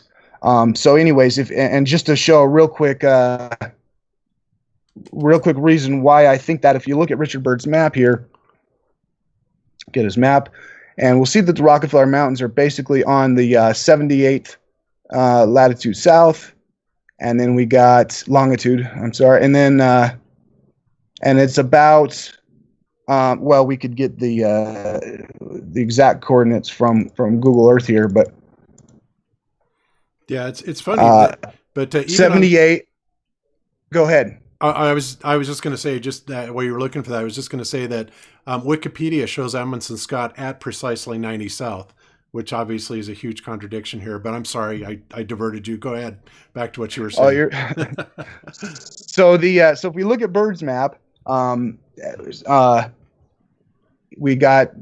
Let's get the exact GPS coordinate. This comes from out of Byrd's book. It's not something that I got it from his book. He said it begins at 78 south, 155 west. So I would mention quickly, and I'm sorry to interrupt you, but Byrd is probably one of the only people ever in the world that can speak with any sort of authority on this topic. So, the people always try to attack him as a source. So was then. Everybody was military and free. Oh, sorry about that. And is that better? Yeah, we hear you. Any better? Okay. No, I was just saying that Admiral Byrd is one of the only people that has ever even purported to have gone, south of the South Pole. So it's a good source. And so the other thing to know is, if you read his books, you'll realize that his Antarctic expeditions were Masonic expeditions. They weren't Navy, they weren't military, and directly before he went to Antarctica on all his expeditions, the first thing he did before he left was he went to the Masonic lodges. And so we can see here on the first Antarctic expedition, and which was 1928 to 1930. They got there in 29. But if you look at his Freemason here, you'll notice that Byrd, he's affiliated with Pharaoh Lodge No. 1, Washington, D.C., Kane Lodge 554, New York City, September 18th, 1928. So what was Byrd doing at the Masonic Lodge in New York City? By the way, his boat that he took to Antarctica was called the City of New York because he sailed out of New York with it, and he sailed out September of 1928. And so you'll notice that his first Antarctica expedition, which is 1928. Where did he go right before he got on his boat to go to Antarctica? Well, he spent time at the Masonic lodges in New York. These were his trips to Antarctica were Masonic expeditions. They were not U.S. military. They were Freemason expeditions. So does that include high jump? Because I thought for sure that high jump was a Navy expedition. I'm pretty sure high jump is a Navy expedition. Yeah, because he took like 3,000 guys with him. But I'm sure that it was all backed by the Freemasons anyway, right? The first two were not. They were during the Depression. Nobody had any money, and somehow Byrd come up with enough money in the middle of the Depression to get a boat and take all these guys to it's very expensive. Well, that's the thing about the Depression, though. 90% of the population went bust, and 10% got filthy stinking rich. So correct. And I also want to draw one other connection here that I don't know if it's a connection or not, but I at least want to mention it because in Operation High Jump, let me pull that one up real quick, and I just want to Operation High Jump. And just point out one thing that I found really interesting, which isn't, which I haven't heard anybody else talk about yet. And that's, this is something that's kind of silly, but I'm going to bring up Roswell, New Mexico. If we look at, when it happened, we got the, not the TV series, but this is probably just going to give us info on the town. I want the UFO incident of 1947. Okay, so Operation High Jump. When was it? January 1st, 1947. And if we look at this, as soon as Richard Byrd got back, the date on this is, let's see, I'm missing the date here, but it is basically 3 months before the Roswell UFO incident. So 3 months before, here it is right here, March 5th, 1947. So the interview appeared in the newspaper March 5th, 1947.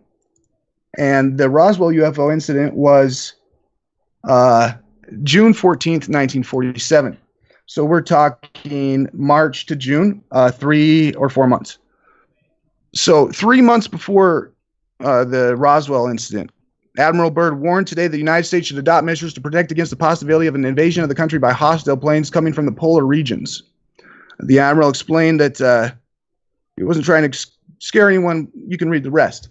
But anyways, quite interesting that 3 months before the Roswell incident, which I don't claim was one thing or the other, I don't know what it was, but it is interesting that Admiral Byrd warned that the United States should adopt measures of protection against the possibility of an invasion from hostile planes from the polar regions. 3 months later, we have essentially what may have been a hostile plane. So to say that the ship, if there was anything more than a weather balloon in Roswell, it very well may have come from the polar regions. Well, you have to wonder about that because if you remember, during the time that they were down there, the Nazis had supposedly escaped down there, and they were down there, and there were planes that were crashing, and there were reports coming out of like South American newspapers that these planes seemed to be crashing into invisible domes. And the story that was being assumed at the time is that the Germans or the Nazis had completed their like shield, Star Trek shield type technology. They didn't call it that, obviously, but their shield technology. And so I'm wondering if that whole concept didn't come out of the idea that they, believed that the Nazis were down there and those planes were crashing into something that they obviously couldn't see. So assuming that, so maybe they were thinking, well, there's going to be another attack from the polar regions from the Nazis. It's a possibility. I don't know. Absolutely. There was, and he said he was looking for bases down there, which in my interpretation is Nazi bases. So, that's definitely a credible, I don't know. I just know there's a connection there. We got Byrd saying, hey, prepare for the possibility of invasion from hostile planes from the polar regions. 3 months later, we had the Roswell incident. So just an interesting connection. And then to show the mountains are disappearing, we had this crescent-shaped mountain range, which is not visible on Google Earth. But if we look at it's on basically the 78th degree longitude, and this is, I think, 170 or something like that. Well, after I made this video was when the REMA data was released, and so we could see this is the 75th, 76th, 77th, 78th. So we got the 78th parallel longitude, and I think I found the Rockefeller Range. I think this is it right here. It says Ford Ranges, but you can see it is at the exact spot where Bird mapped it out. It is, as far as longitude and latitude, it's exactly the same. 78th is going right through it. It's a crescent shape, and we can see that here, crescent shape, and the 78 degree longitude going right through it. So anyways, I just that's kind of an update to my video. Since I made it, it's obvious that those mountains are not visible on Google Earth. Where are they? But with these ice, they scan below through the ice to get the elevation of Antarctica. It looks like that this most likely is the Rockefeller Range in its crescent shape.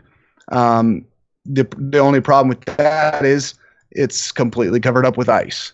And Looks so like that's where Dr. Evil's hideout is, right in the middle of that crescent.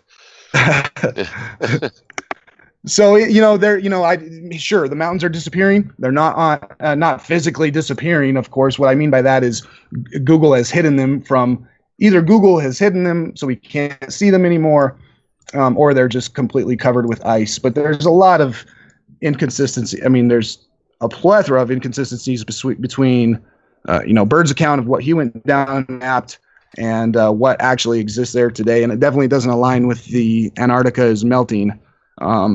Global, from fossil fuels theory. I don't know how an entire mountain range could get covered with ice if it's melting. Yeah.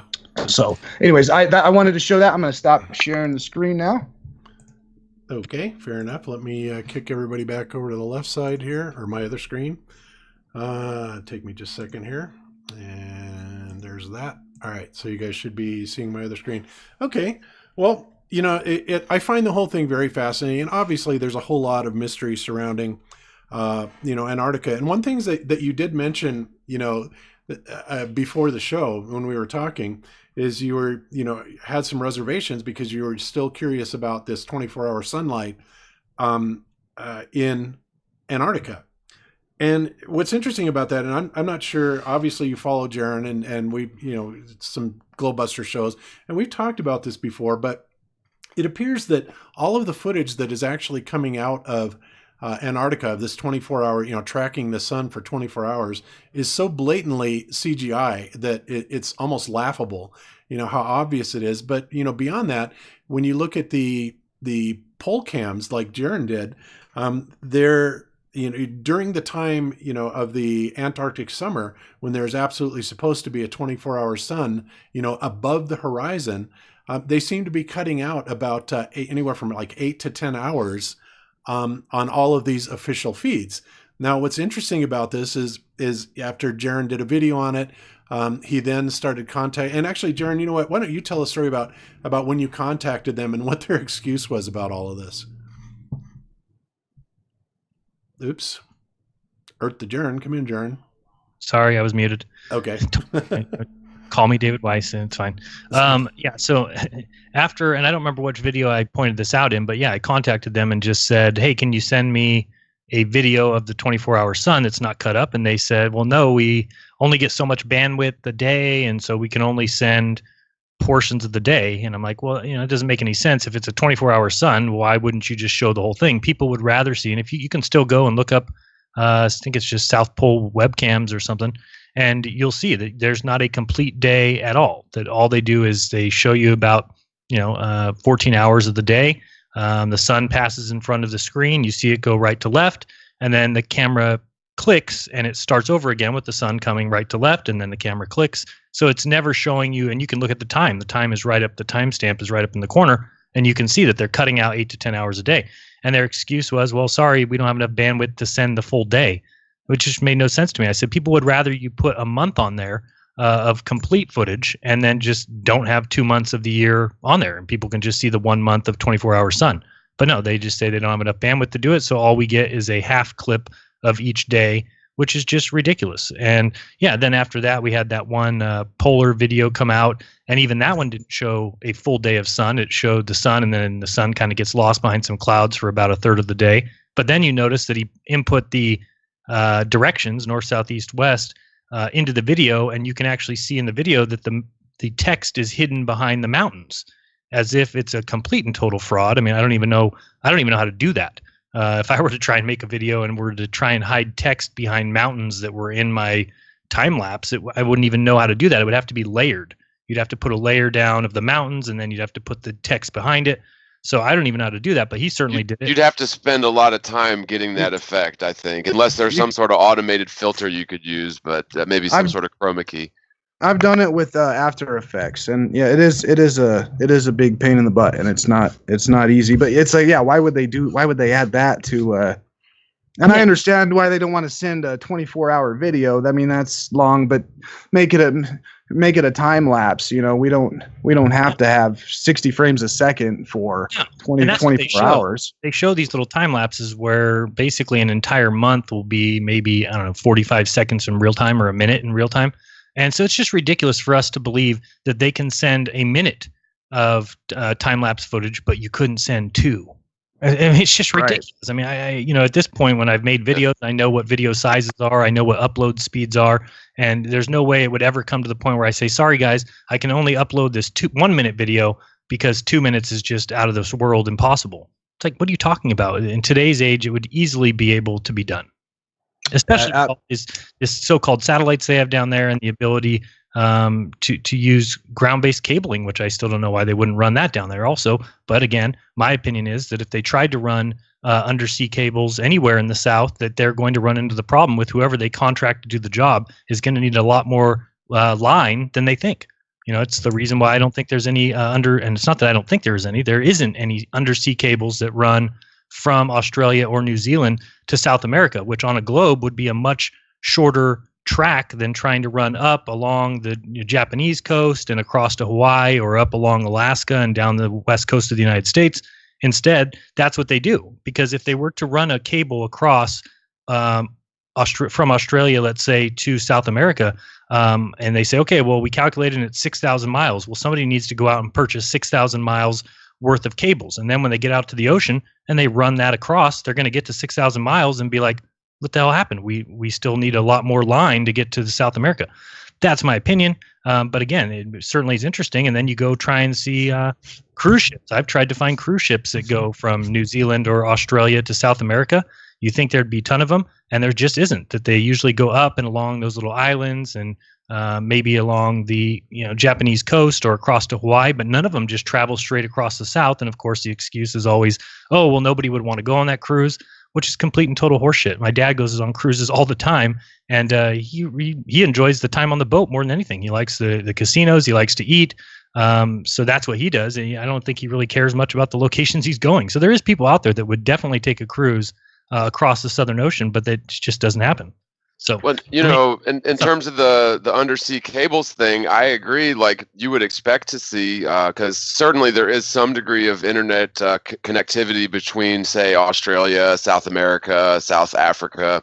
They all have internet, right? I mean, it's not like they're all pygmies or indigenous tribes living, unknown to Western culture. I mean, these are developing areas, a lot of them, and so you would expect to see far southern cables, but no, all of the internet high-speed cables run sort of towards the north, and they web out from the north. And of course, when you use these sort of arguments against Globers, they just have reasons for everything. I mean, that they'll come up with things like, well, there's no internet traffic between Australia and South Africa. Everybody knows that, right? I mean, they've just got an excuse for everything. But yeah, I agree. You would expect to see that on a globe because it would be a much shorter run. And economically speaking, when you've got corporations that are contracted to do these connections, they're going to try to maximize profit by chincing out as wherever they can. And so if you have to go 25,000 miles out of the way when you technically on a ball should just be able to run the thing 6,000 miles or whatever, yeah, it doesn't make any sense on a ball. And there's also something else to consider here, because I read stories like Shackleton, who, if you don't know about Shackleton, I really advise to read his story. It's incredible, but or at least watch a video about it. But anyways, he basically traveled 700 miles in a lifeboat with 5 guys, and their destination was a tiny little island in the middle of the ocean down there. And, they were able to hit that island after a 700-mile journey in a lifeboat by using celestial navigation and essentially assuming that the distance between lines of longitude is, getting closer the farther south you go. And so I scratched my head, like, how did Shackleton get from, go 600 miles and pinpoint that island, if they had assumed the distances were shorter than, it scratches my head. And so anyways, one other thing to consider is to have a sphere Earth, at least to have a sphere Earth that's moving around the sun, you have to have magic, which is length contraction, time dilation, and mass increase. And so, to have a spherical Earth, you have to get these extremely, you basically have to believe in magic and believe in something that's never been observed. And so on that note, I question, is it possible to have a flat Earth map, which actually has the lines of longitude getting closer together, south of the equator, and it seems impossible. How could that possibly work? Well, I'll tell you one. I'll tell you one real quick. Flat Earth Crush has come up with an idea where basically you've got I forget what it's called now, but you've got the convergence of the Latin longitude lines in the north 90 degrees and convergence of the Latin longitudes at 90 degrees south. And it's pretty interesting. I forget what he calls it, but check out Flat Earth Crush. And the video was from maybe 3 months ago, and it's called New Working Flat Earth Model. It's pretty interesting stuff. I'll check that out. And to say, I basically, my message is, hey, if it took someone, smart like Einstein to complete the sphere Earth heliocentric model and come up with mathematical magic of length contraction, time dilation, and mass increase, well, then what? Yeah, it's possible. What you're saying? It's possible that the lines of it's possible that through some math that we just haven't figured out yet, or has been hidden from us from secret societies, that it is possible to have a flat Earth with lines of longitude getting closer together south of the equator. I wouldn't rule it out.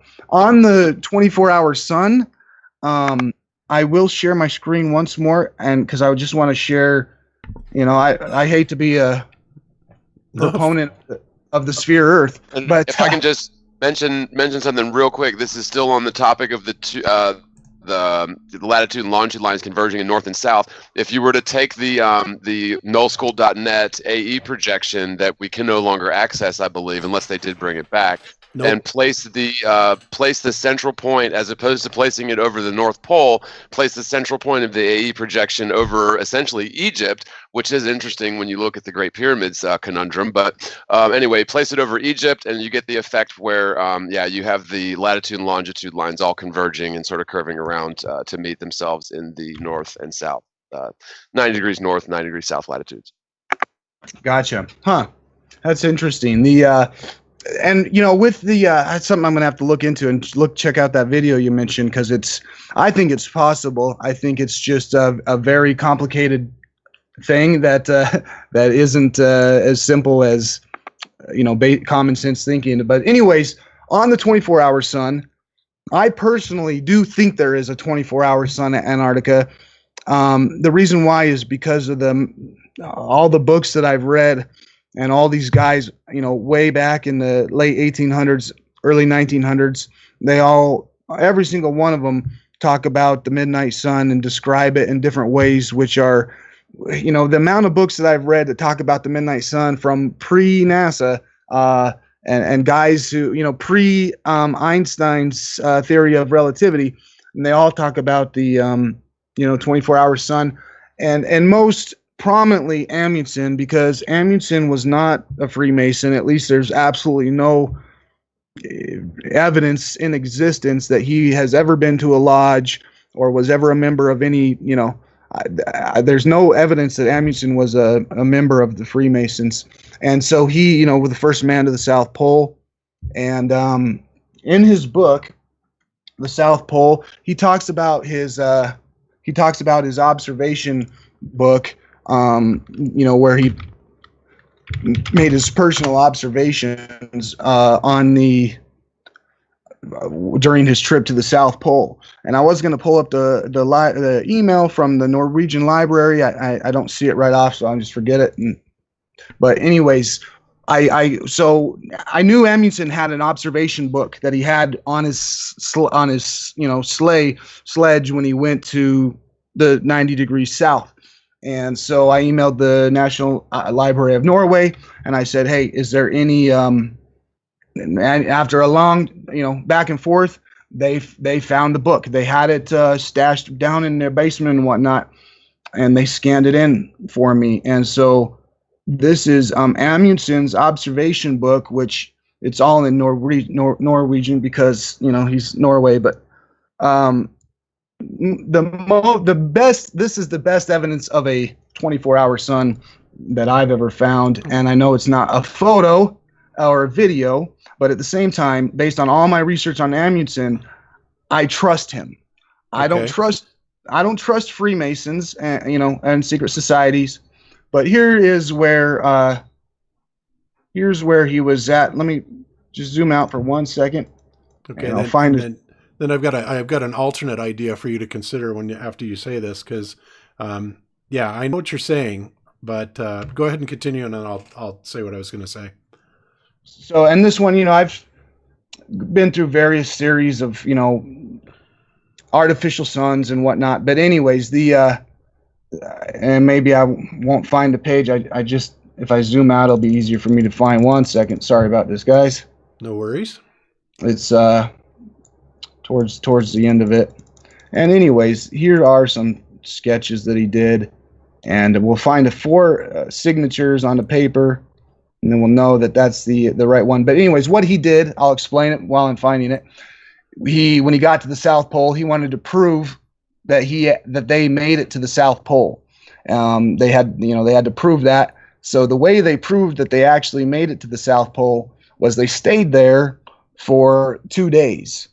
And while they stayed there for 2 days, they took readings with their sextant every hour or half an hour, and they marked the altitude of the sun.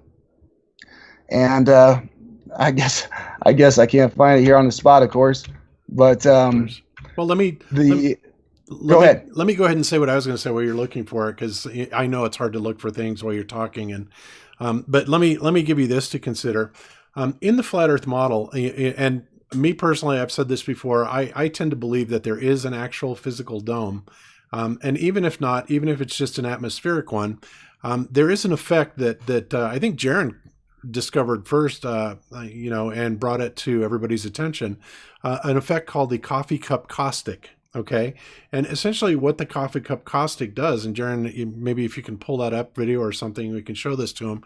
But if you have a light source that is within like a circular thing, like a coffee cup, exactly, what it'll do is it will kind of refract all the way around the inside of that dome, and it will then give the effect of allowing Antarctica to have a 24-hour daylight, but not necessarily a sunlight.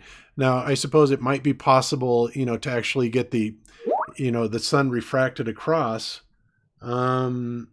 Oh, okay. Yeah, he brought that up. Yeah, you just get there, you can click on it.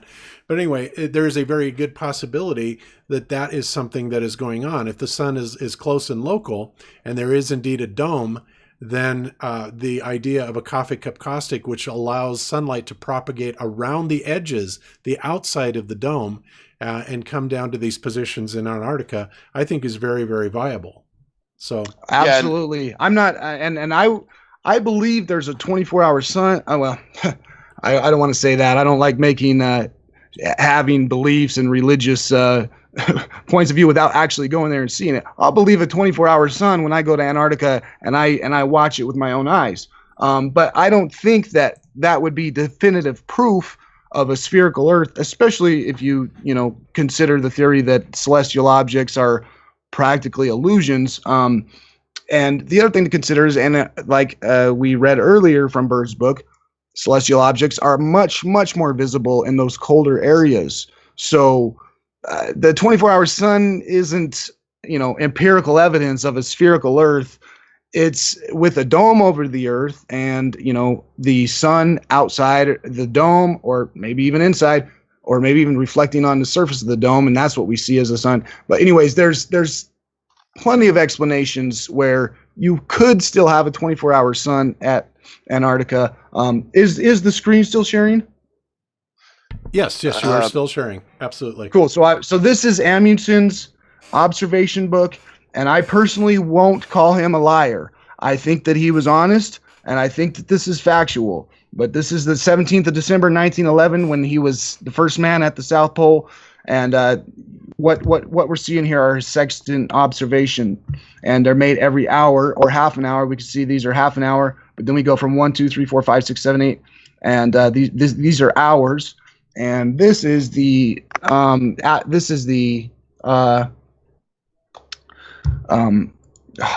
slipping my head. This is the angular, elevation. Yes, of the sun. Okay. It's at 46 degrees. And as it goes throughout the 24 hours, you can see it basically stays at a perfectly flat line of 46 degrees. And then they finish up their 24 hours at the pole. And the entire time, the sextant is reading, at 46 degrees. So obviously he couldn't do this with the video camera to show us. But they did. He did write this down, and he did say he took all these sextant readings. The only reason he would have lied is for nationalism. He wanted Norway. He wanted to beat Scott to the pole, and so was he a Freemason? No, I mean, there's no evidence whatsoever that Amundsen had anything to do with secret societies or Freemasonry, and Bird absolutely. So when Bird says that he met, his flight log says he flew and met giant people. I take that with a grain of salt because it's coming from a Freemason, but Amundsen was not. So I do believe that these are accurate readings from a sextant, which would mean that the sun was circling over him in a perfect circle. Hey guys, Dave Weiss dropped a link in the chat, and it points to an animation that's very similar to one I was going to mention that I remember, and I can't think of who did it, and I should, but this came out a couple years ago, and Dave has got another animation that's very similar, and the one that I was familiar with was based on SunCalc or timeanddate.com data about the visibility and the azimuth and elevation angle of the sun from far southern latitudes. And what you can see happens is during the southern summer, you get this effect where the light from the sun sort of radiates out and around the curvature of either the atmosphere itself or maybe the magnetic field of the Earth, because light will be prone to travel along magnetic field lines just as it does through atmosphere. And so this makes perfect sense to me why you would have 24-hour daylight in the far south, even on an AE projection. Right, but he's talking specifically about a sun, and here's my only response to that is that is obviously an enigma, because why is it that still today, to this day, have we not gotten, all these tourists that are supposedly going down there, nobody has ever set up and taken a 24-hour sweep around, Antarctica in a full 360-degree arc. Why is it that if it's actually happening, are they doing this deliberate obfuscation and cutting out 8 to 10 hours? It doesn't add up, right? Why is this happening? Why is the only proof that I can find of a 24-hour sun come from 1911 Exactly. in a form of being written down in a book of sextant readings? No, and again, nobody's ever done this since Amundsen. I plan to circumnavigate Antarctica. Amundsen, Byrd, Scott, everybody, even modern day scientists who are down there working for NASA or JPL, they all say the same thing. It's the most beautiful place I've been on Earth. I just read another one recently from a lady, world traveler. She said, I've been all over the world. I travel the whole world. Antarctica, she worked down there for NASA. She says, Antarctica is by far the most beautiful place I've ever been in my life. Amundsen, Byrd, they all said the same thing. So, to say like I'm going to miss out on the most beautiful place on the planet, no way. I'm going to go down there but definitely bring a sextant and, take some readings from this because it hasn't been done since 1911. And you're right on the dot there. Why is there no video of it? It seems quite suspicious. Yeah, I totally agree. Well, and maybe if there is a 24-hour daylight during the southern solstice, that's one thing, and maybe that's why they have to fake it, because they can't get that full 360-degree sweep of the 24-hour sun, as we've seen plenty of times in the north. You just don't see it in the south, and maybe, again, if they don't have that 360-degree sweep, then they ain't got nothing. So, even if it is 24-hour daylight, that I don't see how that's exclusive to a globe. And you're right. Why would they have to fake it at all if this was a natural phenomenon? It certainly seems like the sun gets magnified or refracted and kind of has like a heavy glare the further south you go. And that could just be like a gradient that it's, spreading out. And that's why we have these 17-hour, sun days in Ushuaia. It's basically like a early sunrise and delayed sunset, simply because of the way the atmosphere works as you go further south. Certainly a possibility. And on the flat Earth, the sun is not a different flat earthers have different theories, of course. Some would believe the firmament exists. Some may think it doesn't exist. So it's fine to have varying opinions and different theories. But one thing to consider is that I agree with you that I want the sun proven. I'm not going to just accept that. But I believe that the Earth is as it presents itself to me, and if they want me to change my opinion on that, then they need to provide evidence. And when I went looking for the evidence, it's not there. And so, then I ask them, and they say they can't upload it.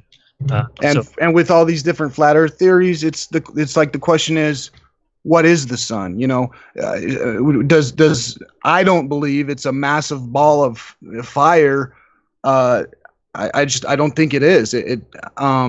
So what is it, and where is it, and is it a reflection? One thing that I think about is like putting a flashlight into a mirror. If you shine a flashlight into a mirror and you look at the mirror, you could see kind of the shape of the sun, right? But are you actually looking at the physical object that's generating light? No, you're looking at a mirror. So. Right. Can we even see the sun? Are we even seeing it, or are we seeing the reflection of and the light source is somewhere else? So until we know more about the sun as far as what it is and where it is, using that as to prove the spherical Earth or the flat Earth is you can't really if you don't know what it is or where it is, how can you say that it proves this or that? Yeah, I totally agree, and we're on the same page about that. And you're right; everybody has a different theory, but until we actually get solid evidence from somebody, whoops, go ahead, Jeran. You were cutting out. I didn't say anything. Oh, okay. Maybe it was just feedback on my end. But anyway, I totally agree with you, Ryan, on that. We need hard evidence, but it's unbelievable that here we are in 2019 and we do not have solid, absolutely, irrefutable video footage, scientific study, nothing like that of this alleged, 24-hour Antarctic sun. And yet it's abundant on the North Pole. It's everywhere. You can find it. D. Marble's been there and done it. I personally have seen it myself. So, of course, I've never been to Antarctica. The amount of money that it costs, I doubt I ever will, but somebody, and hopefully that's going to be you, Ryan, is going to be the person that goes down there with a sextant, with a video camera, time lapse, absolutely can verify where you are and bring us back that footage. But I would have to say, the only thing I would have to say and offer a word of caution is that if they are truly trying to hide this as much as I believe that they are, then you would be very likely in a high degree of danger to even try to do that. And I think there's some ways to be safe about that. But yeah, if if a flat earther goes to Antarctica to prove the sphere Earth, and they disappear, that should definitely be coincidental, some foul play possibly. But another thing to consider is if you were doing an expedition like that, the air quality is very good in Antarctica. Radio waves basically travel perfectly over very long distances because there's no air pollution. In addition to that, the air is cold, so the waves travel farther. That being said, you could use directional Wi-Fi, most likely to at least go hundreds and hundreds of miles. So, anyways, a significant portion of an Antarctic expedition could be live streamed if you took the equipment for it. But yeah, I don't think it could be live streamed because where are you going to get the internet from? But you could video document everything and then upload it when you came back. Use the satellites. Use the satellites. Satellite internet. Well, I've yet to see any evidence of that even existing down there, but who knows? Right.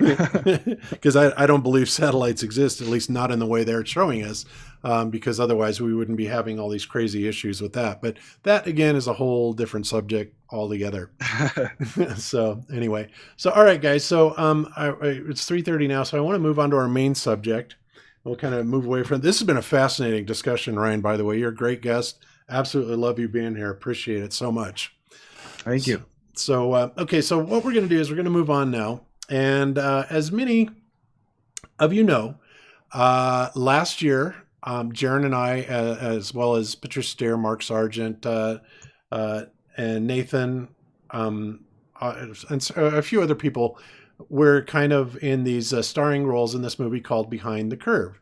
Okay, and it was okay as far as the presentation, at least specifically as far as Mark and Patricia and stuff like that. But I think that the filmmaker had a definite bias against anything technical being presented against it. And I think it shows very much in the way that they edited this movie together. So anyway, it came out, and then there's this guy named Godless Engineer. This guy, he's not biased at all. Oh no, not at all.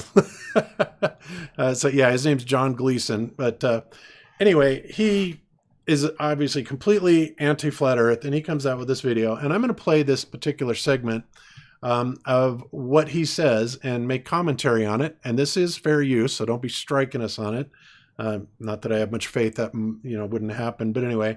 So I'm going to play what he says, and then we are going to offer our rebuttal, which has already been offered before and indeed was sent to the filmmaker Daniel Clark, and he just conveniently ignored it because that would have completely interfered with his agenda on what he was trying to do, in my opinion. So let's go for it here. Here we're gonna play this, and here we go. And again, this is fair use, including the Behind the Curve documentary, because we are commenting on it, we are critiquing. It falls under fair use in every way, shape, and form. Here we go.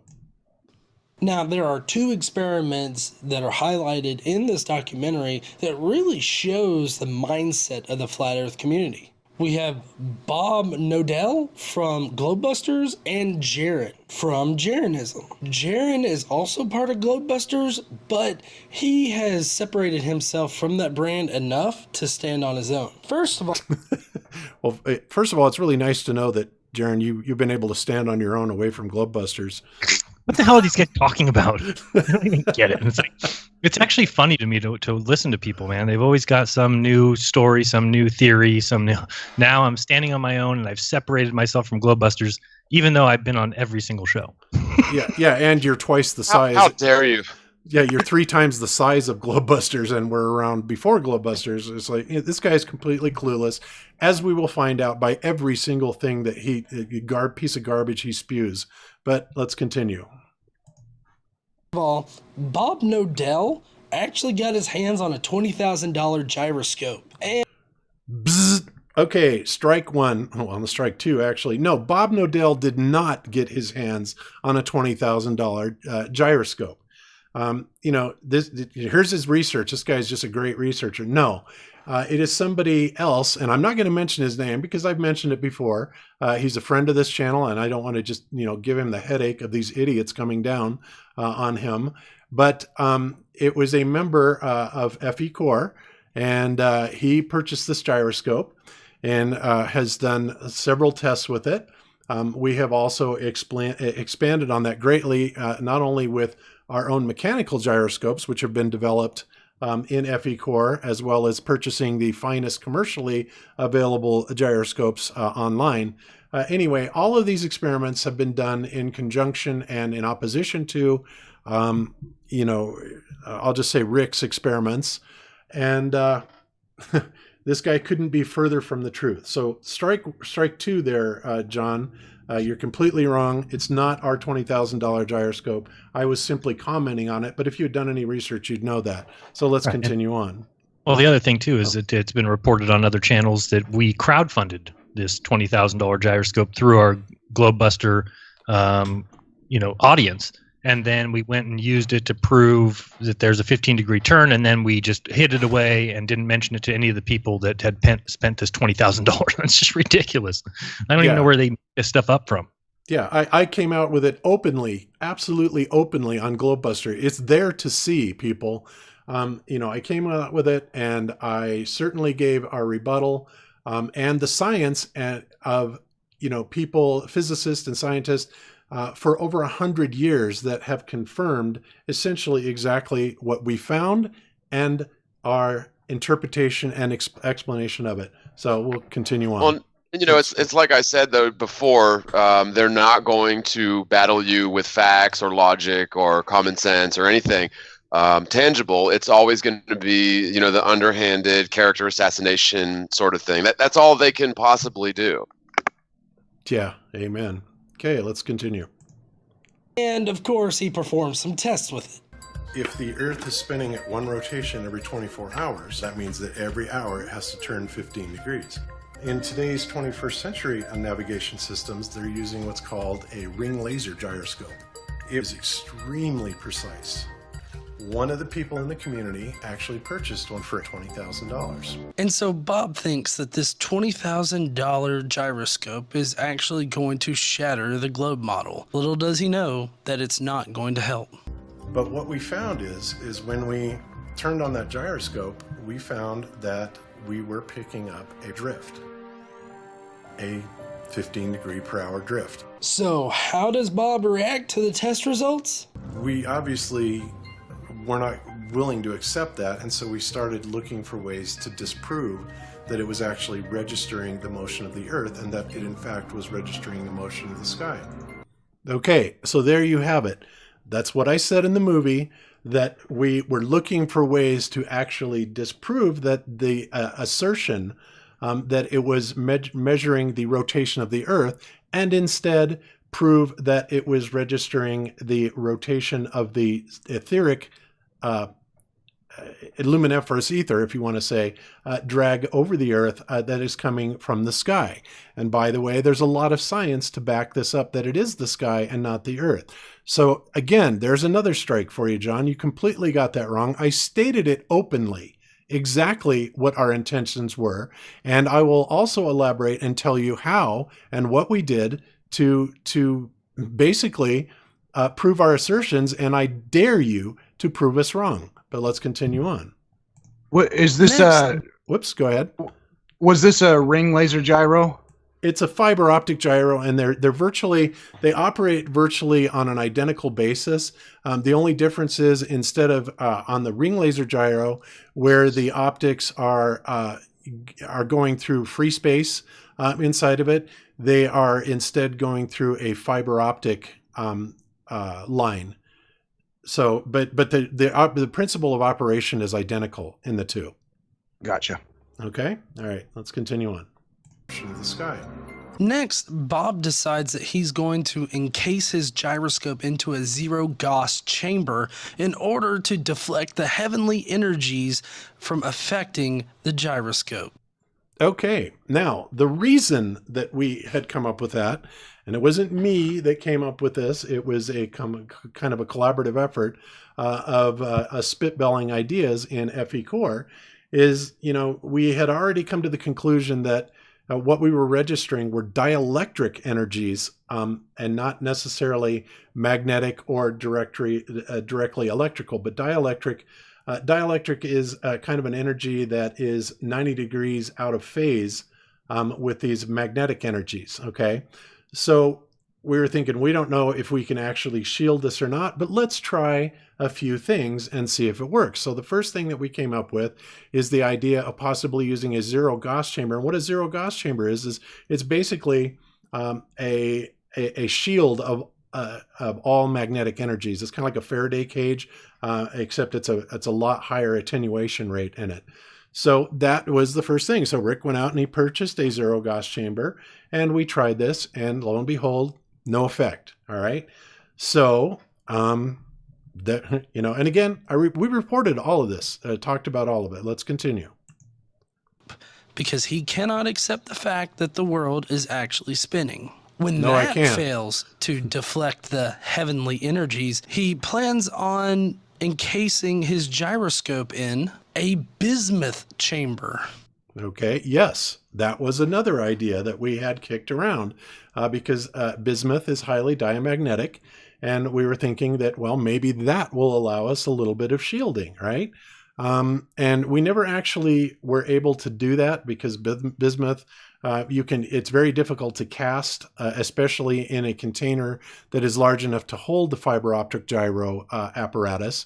But it was something that was kicked around. I did talk about it with Daniel there. That never actually manifested. We never actually did that. Because it was just very much too cumbersome, too expensive, and very difficult to do. So that never happened. But let's continue. Which will also not deflect the heavenly energies. The documentary actually does a really good job of displaying how backwards this is from the actual scientific method. See, Really, I have to wonder what the actual scientific method would be in going about trying to change this. Actually, I know what the actual scientific method is, John Gleason, and we're going to discuss that, and you're dead wrong, and you don't know what you're talking about. Was somebody going to say something? No, I was just going to laugh at that it's funny. When you're trying to disprove something, I don't think that's going against the scientific method. I mean, if we just accepted every result, so here comes a result, and everyone just, okay, that's accepted, and now we move on. And that's not how science works. So what's he talking about? Yeah, We're trying to get the crux of the issue. We're trying to get to the base of the issue.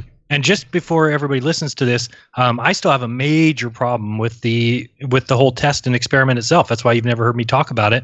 When you look into the Sagnac effect, and then you look into what we're actually using when we're talking about using a ring laser gyro, to me, the thing can be set up to show anything. It's all done, electronically, mechanically inside the machine. They know that there's certain things that they have to try and overcome. Otherwise, then the tests that were done by Michelson Morley with the same idea wouldn't have shown, oh, well, actually the length of the arm of the apparatus is shrinking in this test. Well, what they're basically doing is, because of that, they've adjusted things in this ring laser gyro, and now that doesn't take place. Why don't the arms inside the ring laser gyro shorten to show no movement of the Earth? I agree with you, Jeran. And I'm once once we get a chance, I'll chime in on some of that, basically to just agree and confirm what you're saying. Thank you. Yep. 'Cause I would just add real quick that the process of elimination is probably the most effective application of the scientific method. If you're just trying to prove yourself right all the time by gathering data that supports your theory and simply ignoring any data that disagrees with your theory, to me that's the opposite of science. But what do you expect from standard science? I mean, that's how they roll, and anything that disagrees with them they ignore, and anything that they can finagle into aligning with their theory, then they put it on a pedestal. But good old process of elimination works all the time, every time. And then also, if you just look up ring laser gyros, or you can look up fiber optic gyros just read the Wikipedia page, and you'll see that they say they're more accurate than mechanical gyroscopes, but they suffer from an effect known as lock-in at very slow rotation rates when the ring is hardly rotating. That frequencies of the counter-propagating laser modes become almost identical. So it seems like an explanation or an excuse for why we see things tell us that the Earth does not move. Right. So now they've added this. Go ahead, Bob. Yeah, I was going to say that problem is easily overcome by doing what's called dithering on the fiber optic and ring laser gyro. We won't go into that because that's kind of beyond the purview of what we're doing here. But yes, that is an issue, and there is a very sound theory behind it. But it is not an issue. It's not an issue at all because, like I said, the dithering is happening in the fiber optic and ring laser gyro. Problem solved. Okay. All right, let's continue. Bob here is testing to confirm his bias instead of testing to know the truth of reality. I mean, oh, am I really? and you know this how, John? That I'm testing. Obviously, yes. I do have a bias towards flat Earth. Yes, I admit that. You have a bias towards ball Earth. But the reality is we're looking at this from a scientific point of view and trying to understand exactly what is causing the true cause of the readings that we're getting from this fiber optic gyro, right? And at the time of this, by the way, at the time of this recording, I really had not put together the research that had been done by Sanyak. Even though I'd lectured on it, it didn't ring a bell, which was crazy, but eventually it did. But, I hadn't put together the science and how it was applicable from Sanyak, from Airy, from Michelson, from Morley, from Gale, and Einstein, in fact, that concern this directly. So no, yes, when we saw it, we were taken aback, because I had been saying on Globebusters, before that I was certain that, this would be the proof that we need to show that the Earth is not moving. And of course, when we picked up that 15-degree-hour drift or rotation, we were all blown away by it. And it's like, wait a minute, what's going on here? What it was, we're going to get to in a minute. But let's let Hosehead finish his point here. I mean, what makes him think that the gyroscope is actually detecting the movement of the sky rather? Well, I'll tell you what makes me think it. First of all, at this point, let's just say two words, Airy's failure. But let's continue. Than the movement of the Earth. The gyroscope isn't physically in the sky, Bob. All this means is that Bob doesn't know how the fuck a gyroscope works. I mean... Now that's just ignorant. The gyroscope isn't in the sky. Really? Does it need to be? Does it need to be in the sky to pick up these energies? Do you have to be inside of a radio transmitter to pick up the RF frequencies? Get real. That is the stupidest argument ever. So no, we're not even going to acknowledge that because it's patently absurd, these assertions. And yes, I do understand quite well how a gyroscope works. I've been working with them for quite some time.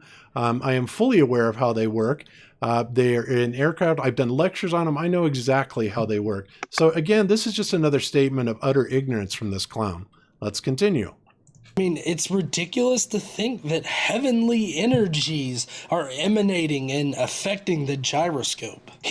Really? Is it?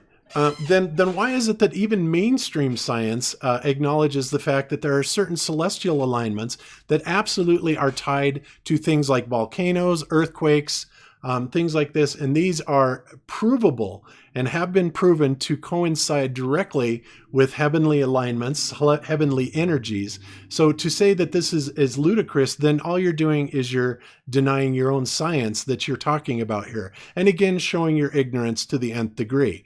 There is a huge correlation to this data. Go ahead, John. Let's not forget the alias effect or the Elias effect, where, and this is, not necessarily to do with gyros, but I think that there's something to be said here.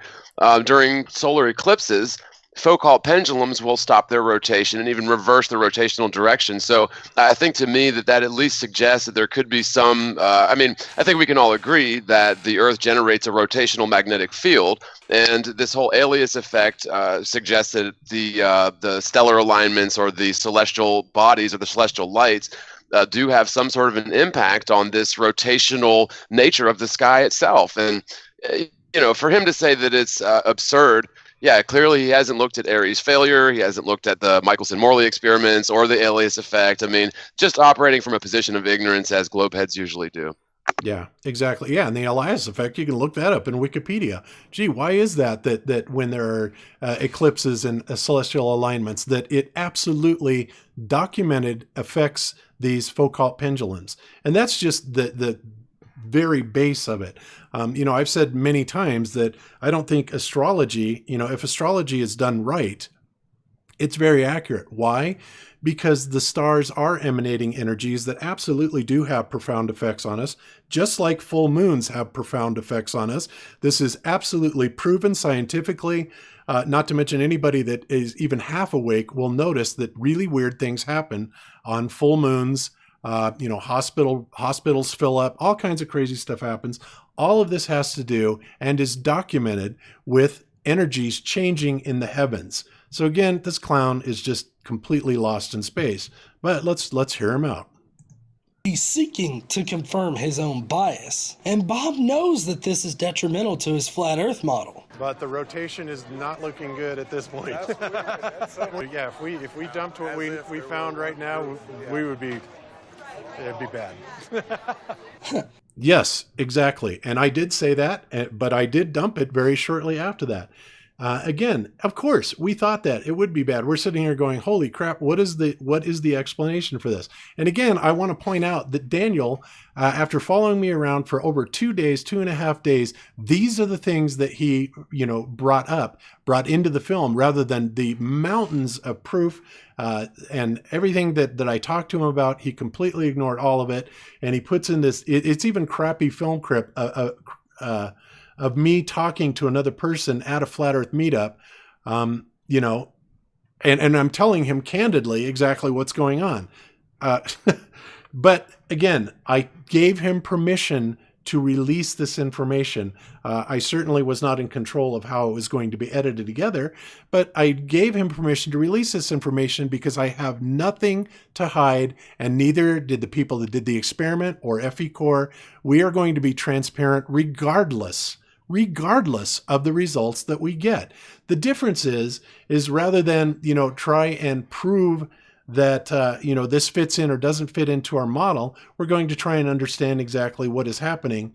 And, ironically, this, what's going on with this model and how it fits into our model was done by scientists, very highly credentialed scientists, 100+ years ago.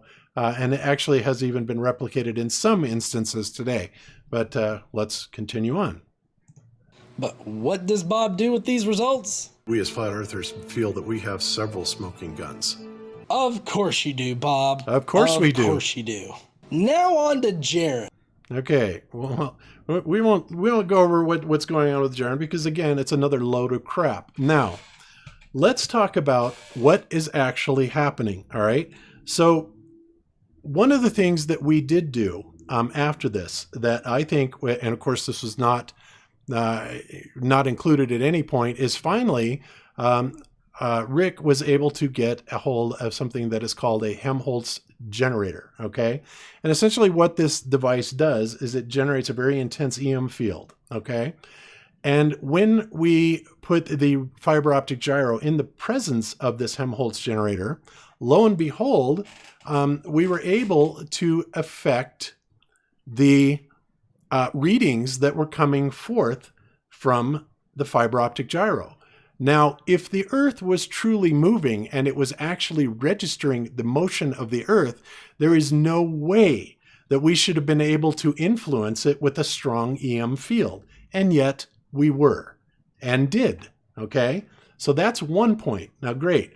So that right there is good evidence towards the idea that there was some other energy that is coming into these fiber optic and ring laser gyros, and we've never even hidden that fact. You know, when I talked about the ring laser gyros, I talked about the idea that in Honeywell's Adiro unit, that the pilots are instructed to, when they do this calibration, that they can't even be boarding passengers. They have to have the plane absolutely stable and not moving whatsoever, so that they can then calibrate against this alleged rotation of the Earth, which in fact is, in my opinion, and the evidence backs it, which in fact is this etheric energy that's being dragged over the Earth and is in sync with the stars. Okay, so that's, you know, one position there. Then now let's look at another experiment that was done here.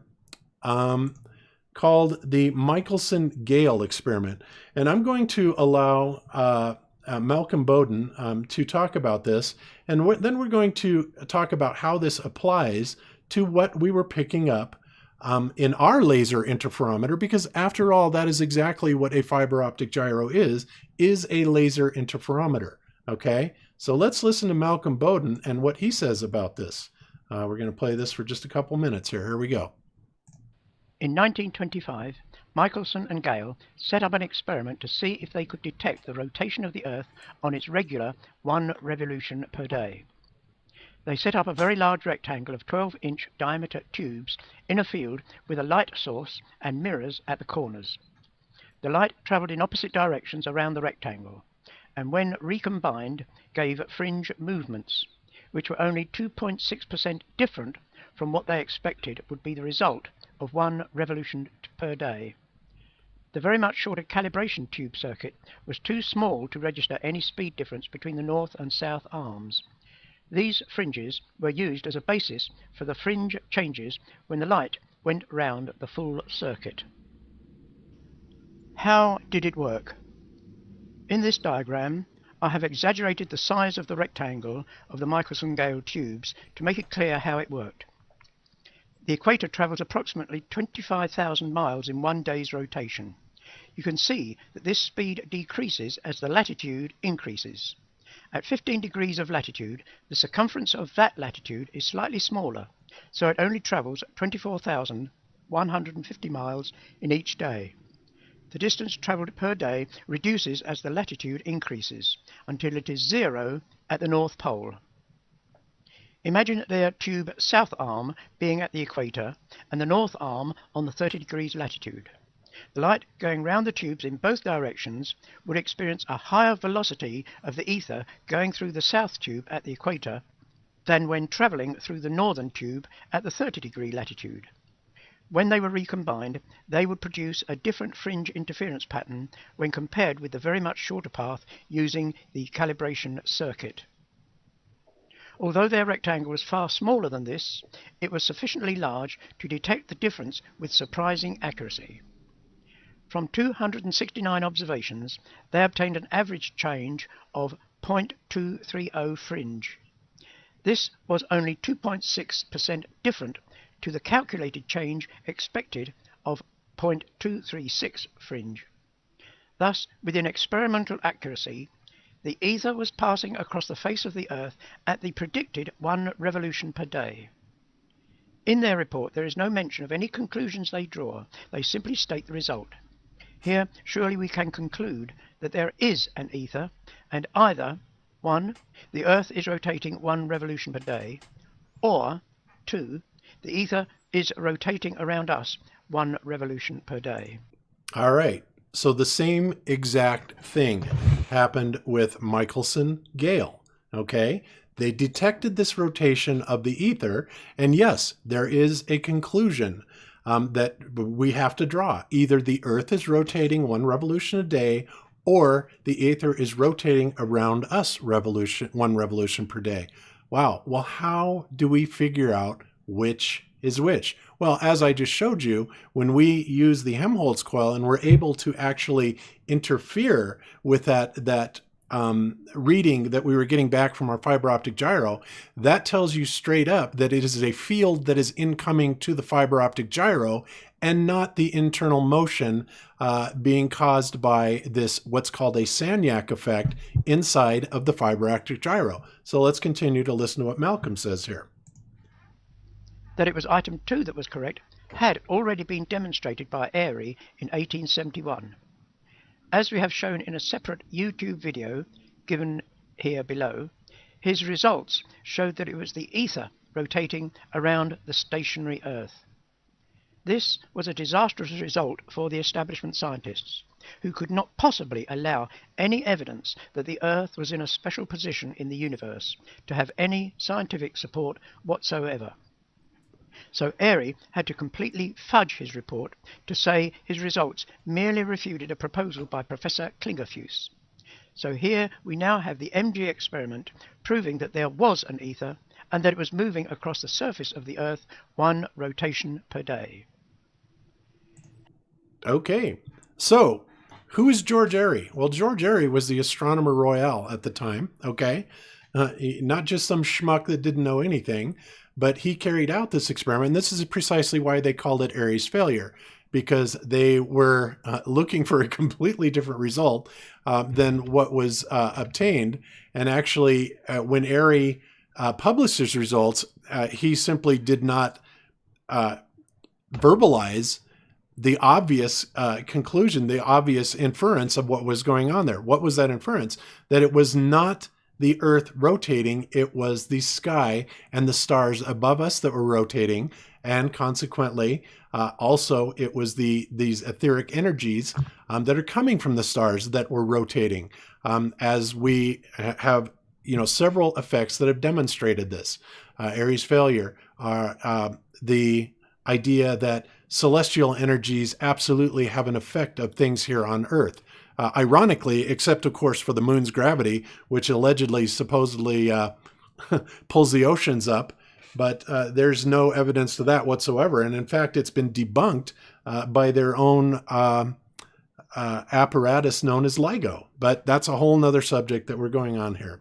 So let me, go ahead. Hey, Bob, Yeah. can I interrupt for just a minute here? It's, I just want to, I just want to confirm, your conclusion.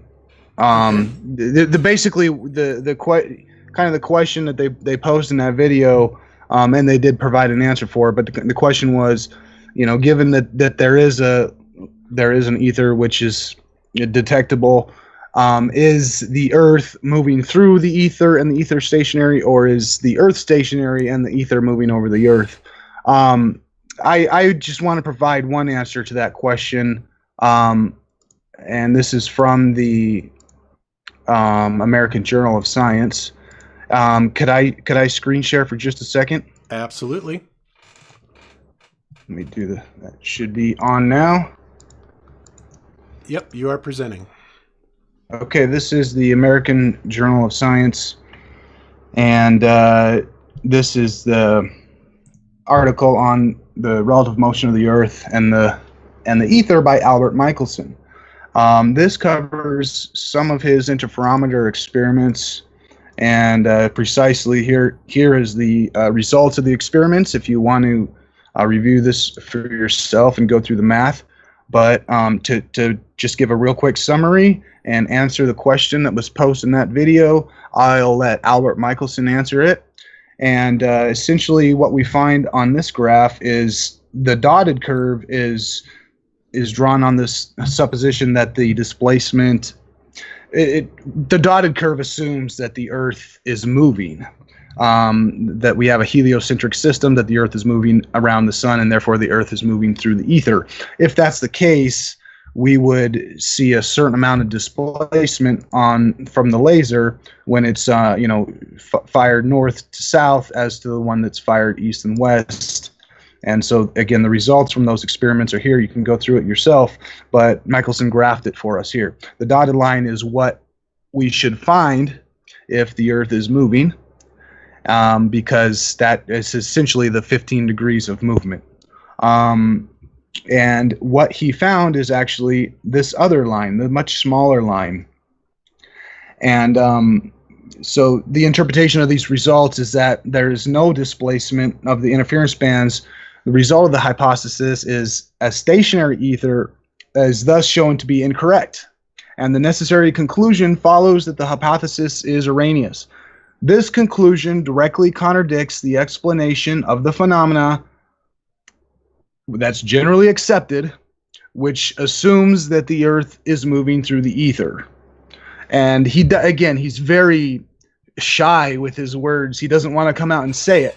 But what he's saying here is essentially answered the question that the ether is moving and the Earth is remaining at rest. So, anyways, just one answer to that question: is the ether moving or is the Earth moving? That comes from right here from Michelson's experiments, where he empirically shows that there's no way that the Earth could be moving through the ether. The ether has to be moving over the Earth. Yes, absolutely correct. However, now if we go over and we start looking at the, let me go ahead and share back to the other side. And I'm going to elaborate on this. And again, this has been covered. I covered this before. But, I'm going to do it again for this godless engineer clown who has no idea what he's talking about.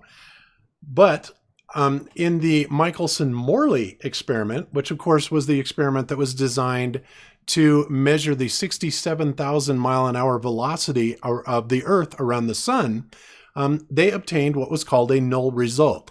What they actually detected was a very, very small percentage of this ether shift, right? They were registering a motion, absolutely, but it was nowhere near the 67,000 mile an hour velocity.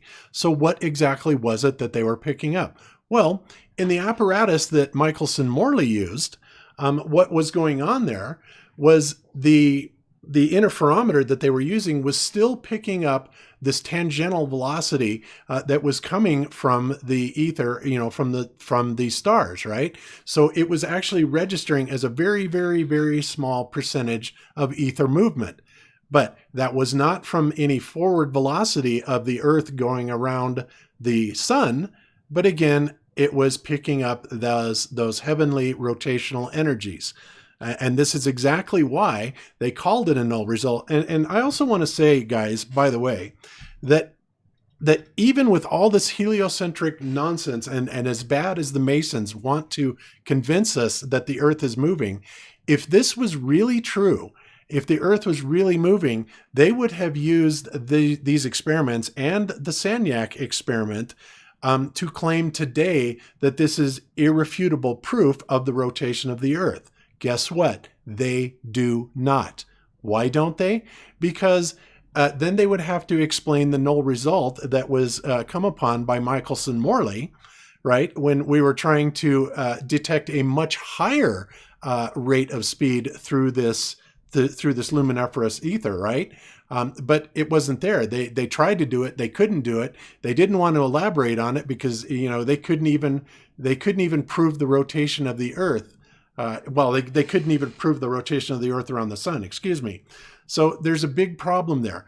Believe me, if this would have been any type of smoking gun evidence, they would have used it. They do not. Why do you think that Honeywell, says, whisper, whisper, this we have to calibrate out the rotation of the Earth, but they don't make a big deal about it, and neither does any mainstream scientific organization. Why? Because they know it's BS. It's not measuring rotation of the Earth. They cannot measure any velocity around the sun or anything like that with these laser interferometers. Now, the laser interferometers absolutely do work in airplanes because there is actual motion involved there, and they can detect this motion to an incredibly precise value, up, down, left, right, azimuth, elevation, yaw, pitch axis, roll axis, yaw axis.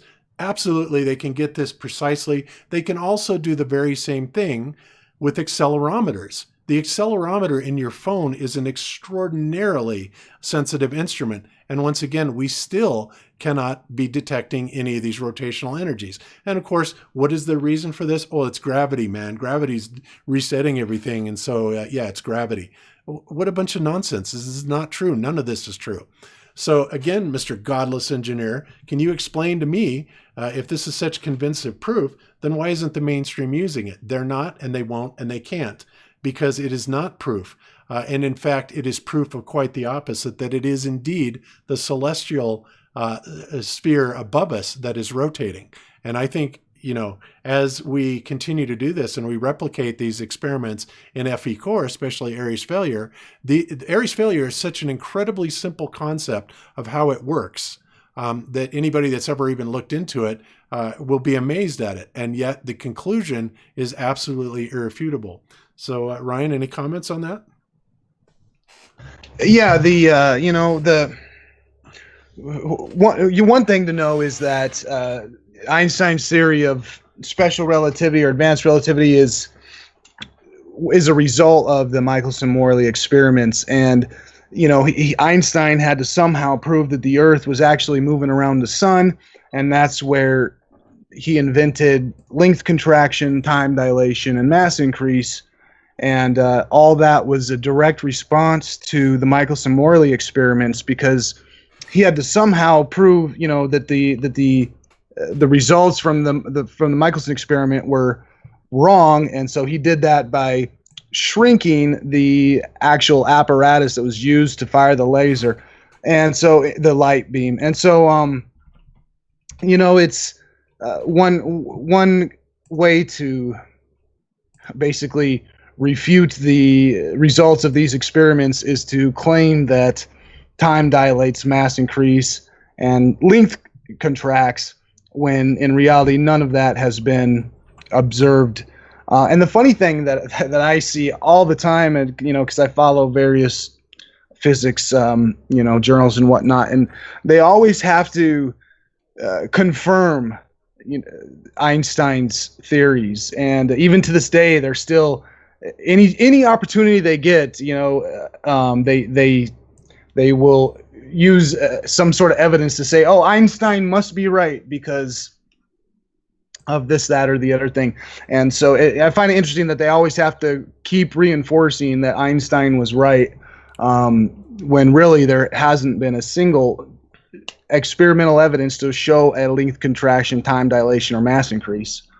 What about any practical scientific application of Einstein physics or inventions? Like, if you look at it, I think the only thing he invented was some sort of a bizarre refrigerator contraption and something else. But everybody proclaims Einstein to be the most influential and important scientist ever. But really, all he did, or what did he actually achieve that you can point to physically, tangibly, that has benefited humankind? And I haven't seen anything. Yeah, that's true. And let me share one more thing. This is in I'm going to do a screen share real quick.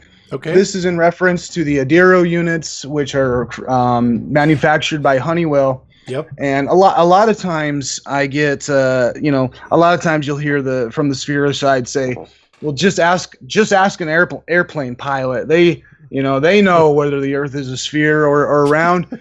And so and I'm sure some of you guys have seen this, so I apologize in advance if it's something you've already seen. But let me just read through this super quick. It says, "I'm a career commercial pilot, and whoops, you're not sharing, Ryan.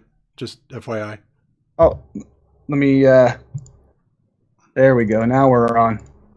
Okay, so I'm not going to read the whole thing. I'll try to. If you want to read it, pause and read through it. But he says, I'm a career commercial pilot. He's a senior captain, and he's going to share something with us. I'll try to keep it short. And so the Adiro system is known as the Air Data Initial Reference Unit. And so it's been in there for some 20-odd years. And so Adiro offers one advantage, I think he's meant to say, is the ring laser gyro. No more mechanical spinning discs. And so it used to be the case that all these systems were independently referenced with dedicated gyros and 3 much greater processing power. So when the Adiro came along, it integrated all that into one unit, and it's using a more accurate gyro, the laser ring gyro. So he says this is where the system calibrates its. And you talked about this, where it has to calibrate itself, given your latitude and longitude coordinates. And during the initialization, no systems that reference it can be on the aircraft. The aircraft has to be stationary and stable. Even loading luggage, like you said, can disrupt it. So, and it takes 5 to 17 minutes. So this is where it gets interesting. He says, when it came to initializing the Adiro in October 2015, it had an error. And so he called the tower, explained the situation. And so the guy come and ran his checks, and he said it all checked out fine, and that the fault was on the initialization module inside the box. And in this situation, they normally would unplug it and slide in a replacement box, but they didn't have a replacement box. So he called the company to report the situation. After about 20 minutes, someone got back to him and advised that they could get him a replacement box, but it'd take 12 hours. And so they said since his flight was not outside of ground radar coverage, he could use GPS as his primary reference and adjust the Adiro's data via ATC manually and periodically to compensate for the drift. So he says, I decided that the later suggestion was within safe limits, and he decided to take off on the flight. So as instructed, I had my first officer regularly call ATC for ground radar positioning and make the necessary adjustments to the Adiro data. However, throughout the entire flight, no drift occurred. This was a real head scratcher since it is company policy and my personal policy to understand as much as possible about the aircraft and the systems that I wanted to know why. So I talked to someone with our fleet maintenance department, and they told us that they didn't make any repairs on the black boxes, that they should talk to the manufacturer, Honeywell. So he contacted Honeywell and managed to talk to a senior Adiro engineer, and it turns out that they don't make the ACM, the alignment calibration module, which looks a bit like a desktop PC hard drive painted bright orange and warning signs printed on it, do not open, serviceable only by the manufacturer. So it turns out there's only one company that supplies these modules for all avionics makers, and nobody else seems to know anything about their workings. I tried to contact the company and was just given the runaround. It's very strange since pilots are generally welcome anywhere in the industry. I could show up unannounced to a Boeing and get treated like family. After a lot of digging, I found out that the mysterious ACM manufacturer is a contractor to NASA, and that's all I could find out. So, it's given the Adiro units, and they basically have internal mathematics that are programmed by NASA. It's, to take a laser ring gyro and to go up and say, oh, it read 15 degrees, 15 degrees rotation. Was that pre-programmed into the unit? Was your $20,000 gyro taken apart and opened up? And did you make sure that it doesn't have any little chips or boxes inside of it like that, which are basically come from NASA with pre-programmed? No. In other words, I wouldn't trust the Adiro unit, and I wouldn't also necessarily trust a $20,000 gyro unless I knew for sure that it didn't have components in there from NASA that were going to output the exact rotation of the Earth. I totally agree with you. But one thing we do know is obviously something is going around at 15 degrees per hour. Otherwise, we wouldn't have day and night, right? So it's easy for me to accept that, yes, it's very possible that this rotation we're picking up is the sky, because we believe, as flat earthers, we believe the sun and the moon are actually rotating around us as we do the stars. So let me elaborate on this. And by the way, that particular text, can you guys see my screen share to the left? Yes. Okay, cool. Yep. All right. So that particular text was read on Mark Sargent's and a Strange World show, as he was talking with an airline captain. I believe he was a senior fleet captain of the 777 fleet. And anyway, so that was read there, and we've covered this before. But what I want people to understand is that when they came up with these things, then the Michelson-Morley experiment, and basically obtained this null result, the response from the mainstream was that came from a guy named brain cramp. Lawrence. Jesus, brain cramp. All right, it came from Lawrence. All right, Hey, at least Lawrence. talking about. Yeah, exactly. And I know that Ryan knows all about this, but here's the really funny thing about this. And I covered this before, and this is so funny because when we look at the way that the Michelson-Morley experiment actually worked, what we've got here is we've got a light source, and this is, kind of back old-timey days, and we have what's called a half-silvered mirror here. And what that allows this light source to do is it allows half of it to pass through and hit this mirror, and then it also reflects from the 45-degree mirror here a 90-degree light to another mirror, right? And then, of course, it comes back on this side, comes back on this side, and then ultimately comes back to this eyepiece where they are allowed to then see a fringe pattern, an interference pattern, okay? So what the conclusion was, and this is so freaking crazy, the Lorentz contraction, Lorentz came out and said, well, what's happening is as we are moving through the ether, and by the way, he did say it was the ether, right? The ether is actually causing this physical shortening, right, of this arm that is going supposedly with the direction of the Earth's motion around the sun, right? And so he's saying, well, because of this, we weren't able to measure any forward motion because when we try and do that, the mirror contracts and it nullifies our result. Well, that's absolutely patently absurd. and we have absolutely no real world example of any gravitational wave or any motion that causes these physical shortenings. This is absolute pure pull it right out of my butt speculation by mainstream science, right? So here's the interesting thing about this. So they take this and they scale it up, and I covered this in the Canada conference also. And, I said, wow, this really looks very similar to something else I've seen. What is that something else I've seen? Well, here it is, LIGO. LIGO, exact same thing. What's going on here? We've got a laser. The laser is going and it's firing through a beam splitter. Okay, whoopsie, I didn't want to do that.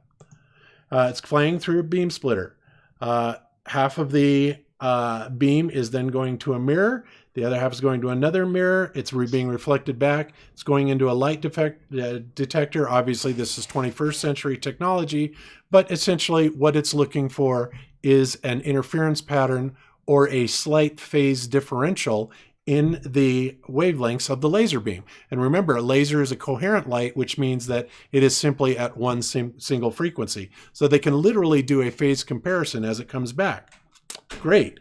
Well, as I've said many times before, not only is this nonsense to assume that any gravitational wave is going to come down, cut through these 2.5 mile long tunnels, but the thing that they completely don't talk about is that wouldn't the Lorentz contraction then also be applicable 100% to this LIGO facility, right? Absolutely. Which would nullify everything.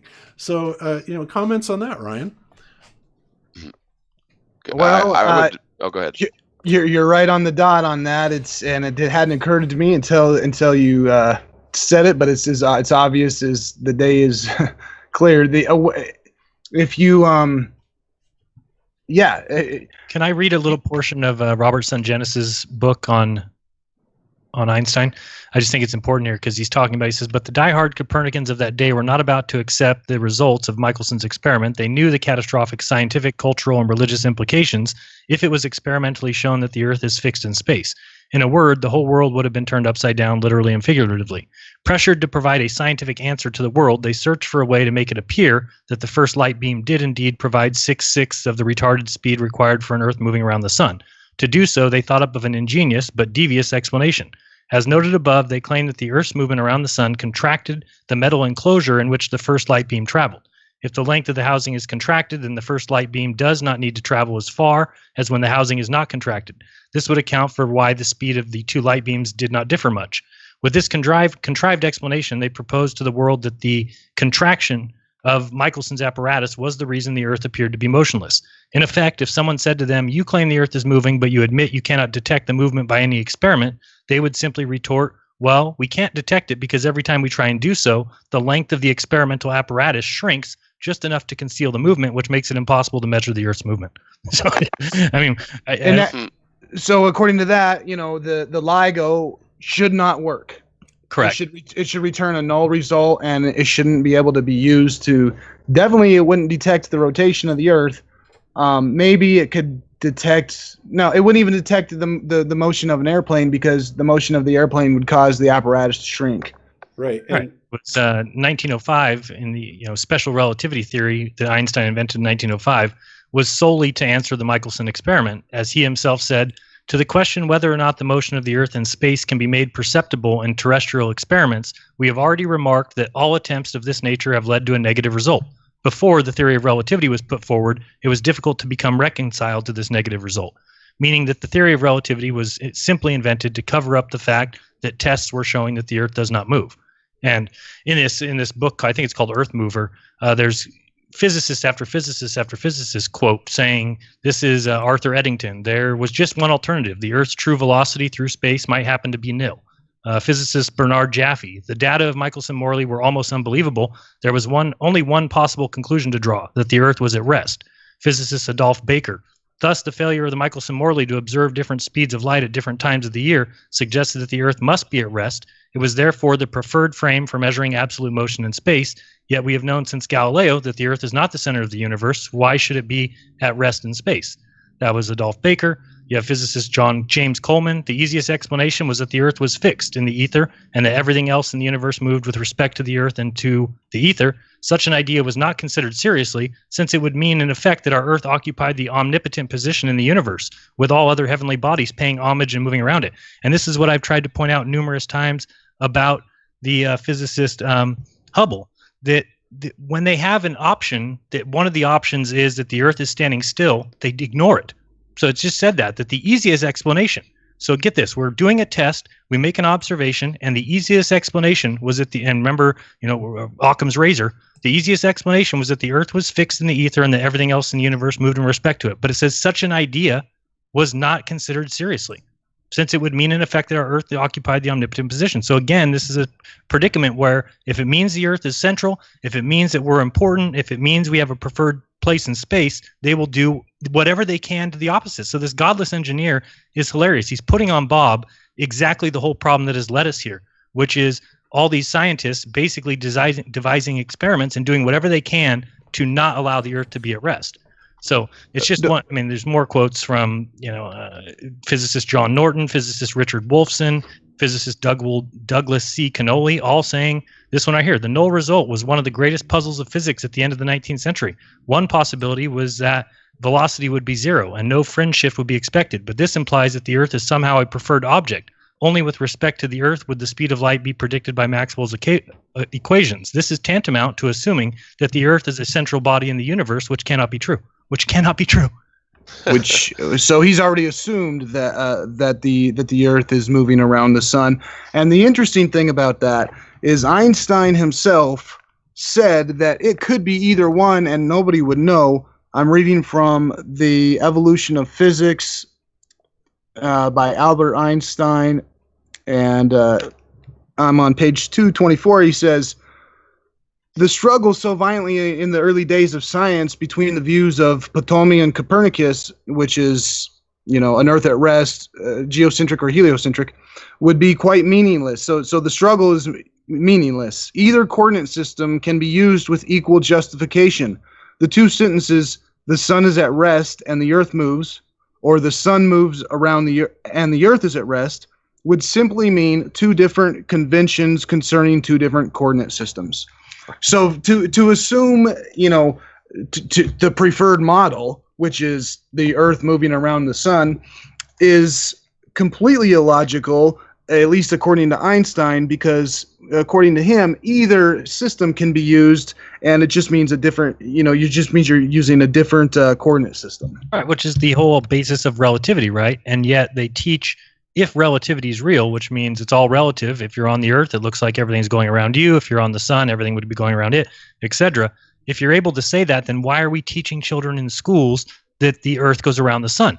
When every test, as we just read from Einstein, to the question of whether or not, we've already remarked that all attempts of this nature has led to a negative result until the theory of relativity. And so he just added a theory of relativity. And this, I'll finish with this. It says, it has become the most famous and most used equation in modern physics. Essentially, whatever tests disagree with their belief that the Earth was moving around the sun could now be mathematically transformed into their desired result, as well as give a semblance of being scientific. And this is the claim that I've been making from day one, that they're using math to trick you by saying, oh, well, mathematically, this all works out and it's great, and we go around the sun, and then you've got people like Reds Rhetoric and all them partying along and the whole way. But they don't realize, if you go back and look at the scientific progress of this whole period, what they were doing is forcing everything into a certain compartment and then telling everybody, oh, this is true. Oh, now we've got the arm of this apparatus is contracting. That's ridiculous. I mean, there's never been shown, it's never been proven that anything contracts at all. So, I mean, as far as, or that time dilates. I don't have any proof of that. And I wonder, biologically, how does the, you think about like a human body or something, everything has to be, just perfect. But if we go moving, everything gets squished together and pulled apart, and wouldn't that have some sort of biological Absolutely. effect on your body? If I'm spinning at the would you die? Apparatuses, then I guess my left arm and my right arm are technically shorter because one's going with the movement of the Earth and one's going against it. It's just ridiculous. Right. If this was ever sold to people, and they don't know it. They just keep thinking that all this stuff has been proven, and we know everything in outer space has been figured out scientifically through the scientific method. And yet, when we go back and look at the experiments following the scientific method, you see that there's a problem when you insert a bias into that process. And that bias is so heavily on the fact that we must be part of this cosmic dance. We cannot be important. We can't be the center. We can't be important. And when you say that, then it allows you to pretend many other things, that galaxies are all moving away from us and that space is ever expanding. People think these things are true, and they're just ad hoc excuses to make up for the fact that the Earth stands still. And isn't that weird that that's what we observe? And we observe that we don't feel like we're flying through space. And what do you know? Test results show we don't fly through space. So this is the biggest problem that we have in the flat Earth, is that how do we get this across to people that even their own science has shown you there is an alternative, but it's been dismissed because that's not the worldview of Edward Hubble and Einstein. That's not what these guys wanted. They wanted the result of the Earth flying through space. Right, and they're going to ignore everything else. I've been holding a couple comments on some things that were brought up because I think they're important points. So if I could just run through them really quickly. Sure. One thing I wanted to comment on, thank you, the LIGO thing. First of all, LIGO is allegedly in a vacuum chamber. I'm just reading from ligo.caltech.edu. Says LIGO's vacuum environment prevents sound waves from causing vibrations on the mirrors, So they do claim that it's in a vacuum, although the tubes, each tube is over almost 2.5 miles long. And so, they look pretty darn straight in the pictures of LIGO that you can see. There would necessarily be some curvature there, and I don't think they can claim atmospheric refraction in a vacuum. So just wanted to point that out, and maybe that's something I never noticed before, and I just sort of noticed it. But yeah, so and another thing with LIGO, did they figure in the curvature of the Earth when they built the thing? Just food for thought. But previously, the guest mentioned a really great point about software potentially being inside of the Adiro unit, which would, could potentially generate like sort of auto-compensating data to simulate this gyroscopic drift that you'd expect on the sphere Earth, but thus modifying the output data. But I remember seeing, and not doing myself, but seeing very cut and dried mechanical gyroscopic experiments that went on for hours and never detected any drift. So I would say that the concept of the Adira unit having some sort of a malware or auto compensating software in there isn't too far-fetched. And finally, the other thing I just wanted to mention quickly has to do, again, with LIGO. If they've never detected a gravitational wave, and frankly, gravitational waves couldn't possibly exist, but if they've never detected one, then how do they really know how to detect one? How do they know that gravity would, the gravity wave would perturb these laser beams in the tunnel? And how would they differentiate between that and, say, a semi-truck driving down the highway 5 miles away? So that's I know. As I say, that's a really good point, John. And to that, I will say that, basically the answer to that is they're operating on Einstein's assumptions about time and space, the bending of space and also the shortening and lengthening of time, right? That these two are absolutely, joined at the hip. So what's going on? And I want to leave this also with Ryan. If you think about this and you look at how they're talking about how LIGO works, right? Their first successful test supposedly came from the idea of two neutron stars colliding a long time ago in a galaxy far, far away. How far away? Over 1 billion light years. Okay. Now, first of all, that's completely outside of the specifications of LIGO, but we'll just leave that alone for the time being. But you need to think about this. If it took a gravitational anomaly or a gravitational wave that was that large, that it could travel, 1 billion light years and literally change the length of these tunnels to the point where the interferometers could then detect them, you have to wonder, why isn't it picking up any of the other gravitational waves? For example, the strongest gravitational wave, so they say, known to our heliocentric model, and that would be the moon. One would then think that if the moon has enough gravitational force, that it would be enough gravitational force to be able to lift thousands of tons of ocean water up, that it certainly would have enough of the influence of the gravitational field that it would set off the LIGO detectors. Does it?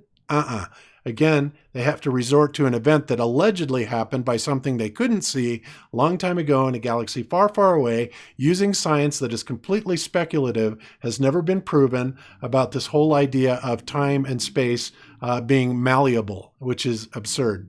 So go ahead, Ryan.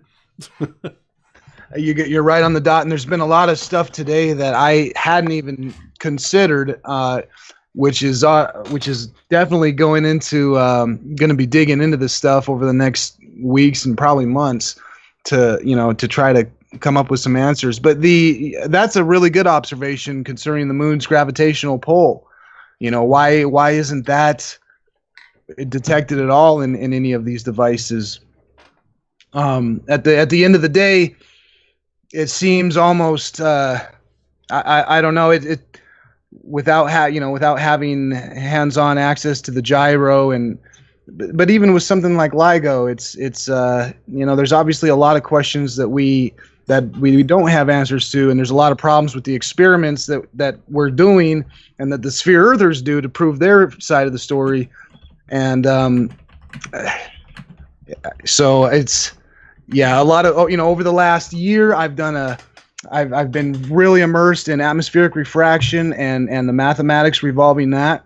So when it comes to the interferometer experiments, Michelson-Morley and special relativity, I don't have quite as as a ready to go answer, or there's and the points that you guys have brought up, again, like I said, are things I haven't even thought about. And on that note, how many sphere Earth theorists have thought about these type of points? Not very many. I find that the flat Earth community, myself, I want to circumnavigate Antarctica. It's basically to prove a sphere Earth, and a lot of the experiments that we do are to prove a sphere Earth, to prove the sphericity of the Earth. And the problem is that once we go out and do the experiments, we come back and the data doesn't line up with what we're supposed to find.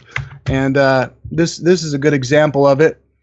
I think that it's definitely something that needs to be researched more, these gyro units and how they're working. And it's so I guess what I'm to sum it up, I wish I had some better answers about the LIGO unit and all this, but you got through our conversation we've at least presented enough questions and made me think about stuff that I haven't thought about it. Specifically, like you said, if the apparatus is shrinking, how is the LIGO even detecting it? I guess because it's in a vacuum, but there's still it just doesn't line up with what we observe in reality. Right. And it's above ground, but I totally get you. And these are, I'm glad that you're thinking about these things, Ryan, because, it's perplexed me for a long time. And of course, when I came across the connection between Michelson, Morley, and LIGO, I just went, all right, this is fraudulent from the get-go. But, this is something that is really worth investigating. I know the clueless engineer, Mr. Gleason, has no answers for this. In fact, I don't even want to talk about that guy anymore. Yeah, he probably has the same answer as Einstein, who in his speech, How I Created the Theory of Relativity, says, I've come to the belief that the motion of Earth cannot be detected by any optical experiment, though the Earth is revolving around the sun. That's their scientific. That's Einstein's scientific double position. speak. Yes, Yeah. double speak. And we find that everywhere.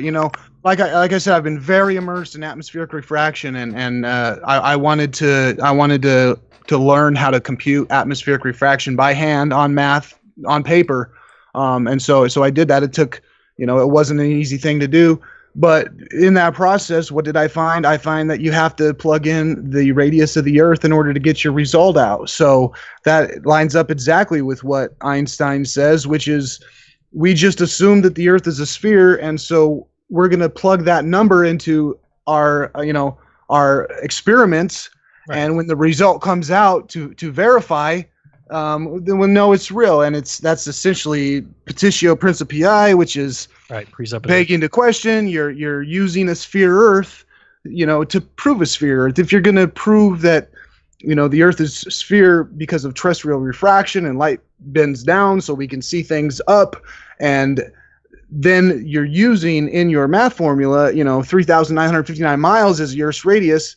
You didn't prove that the Earth's a sphere. You used a spherical Earth to prove a spherical Earth, and that didn't prove anything. Right. It proves that you assume the Earth is a sphere, and it proves that you're very good with math. Right? Yeah, exactly. Math the magic. Yep. So anyway, okay, so that is my response and rebuttal to this nonsense, ridiculous claim that's going around YouTube and the web that Globebusters, prove the spinning Earth. It's just nonsense, and dictated by a bunch of idiots, frankly. That you talk about cherry picking and trying to pick out data that supports your position, Mr. Gleason. You should be ashamed of yourself. I mean, it's absolutely pathetic that you have tried to debunk us in this way. And I hope I have shut you up and shut you down because you're an idiot. All right. Enough said on that. And as far as Ryan, we would absolutely love to have you back to discuss this further. We're almost at 4 hours at this point, so we need to kind of start wrapping up. I do have a couple of things really quick that I wanted to announce for people, and then we will kind of wrap it up and get out of here. But as many of you may or may not know, tonight is a super blood wolf moon. Or another eclipse that's going on. This will be the last one that happens again until 2021. And prophetically, this is very interesting because this is one of the last occasions that happens before essentially the shit hits the fan as far as world happenings. And I think we're already seeing a lot of this stuff happening already, especially with, a lot of things. And it's unfortunate we didn't get a chance to talk about it, but maybe next week we will. But in any event, it starts tonight, January 20th through 21st. So get your cameras out, get your telescopes out. Absolutely pay attention to this eclipse. Watch it. Let's see, what we can catch out of it and extrapolate as far as the data. But it does happen tonight. It should be very spectacular. I know I'll be out there with my P900 taking footage of it. And I would advise everybody else to do the same thing. So just wanted to mention that. And yeah, go ahead. Ask yourself during the lunar eclipse, ask yourself, as you're looking at it, ask yourself one question. Are you seeing the shadow of the Earth or are you seeing the shadow of the atmosphere? Because all transparent media such as glass, they all cast a shadow. If you take a piece of glass and you shine the light through it, you're going to see that shadow of that piece of glass. The atmosphere and the air is no different. It's a transparent refractive media, and given the flat Earth, it would be a dome, so that's a half sphere. And when the lunar eclipse happens, are you seeing the shadow of the Earth, or are you seeing the shadow of an atmosphere? just one thing to think about. Right. Or go out and take 2 spheres and do a little test yourself and see what kind of shadow appears on the second sphere when you move the big sphere in front of it. And when you do that, it usually creates a distorted shadow. But what we see tonight will be a very straight line, very uniform shadow come across the moon. So yeah, I certainly don't think that it's the Earth. right. And the other thing. Go ahead, John. I was just going to say real quick, in case anyone didn't know, at least for the East Coast, I'm in Florida, and it says the penumbral begins at about 9:30 p.m. The full begins at 11:41 p.m. and it'll end around 12:45.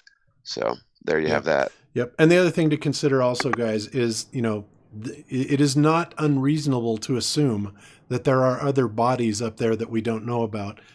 Dark bodies have been documented throughout history. We actually have video footage of objects that appear to be eclipsing the sun that clearly are not the moon. All right. We have footage of this from multiple people. So, keep your mind open, think outside of the box, think of the possibility. We also know one other stupid Glober claim is that only a ball could produce this arced shadow on the moon during an eclipse. That's nonsense. Eru proved easily with his demonstration at the FE conference, you can take a straight edge and you can cast a shadow over a sphere, and it absolutely casts an arced shadow. So that's another myth that absolutely needs to be debunked. The Globers think they have all the answers, and they're really just as dumb as Godless Engineer, honestly. So keep an open mind, and that's all I need to say about that. So, okay. And then as far as anything else, I had a whole bunch of stuff, but this has been a great conversation. I do want to give a shout out and to Nathan Oakley and Patricia Steer. They're coming out with their new show on Flat Earth called Uncurved. That will be on Patricia Steer's channel, Flat Earth and Other Hot Potatoes. And also I'd love to give a mention out to Iron Realm Media. And I'll roll the promo video as we're closing out. But, they're very underrated, and they need to get a little bit more attention, I think, out there. And we'll probably be having them on Globebusters at some point as well. So just wanted to say that. And with that, I'm going to go ahead and start wrapping things up. So we will go around one last time with this. And Ryan, you are the guest of honor, sir. So anything else you'd like to talk about or close out with, promote your channel, anything like that, feel free to do so. All right, sounds good. Yeah, my if you want to check out my YouTube channel, it is Spill the Truth, and I'm not out here to get a bunch of subscribers, and I have other YouTube channels that have a lot more subscribers, and so I do this because it's something I'm genuinely interested in, and like I said, end goal is I'm planning an Antarctic expedition, and I want to go down there and try to prove the sphere, go around from one side of Antarctica to the other and see, just see what happens. So, feel free to check out my YouTube channel. I also am on Quora. I'm one of the top 10 writers for the Flat Earth Theory. So Quora is a great place if you want, if you're interested in Flat Earth and you want to discuss it or maybe learn something or ask some questions about it. That's a good place to go. And we definitely...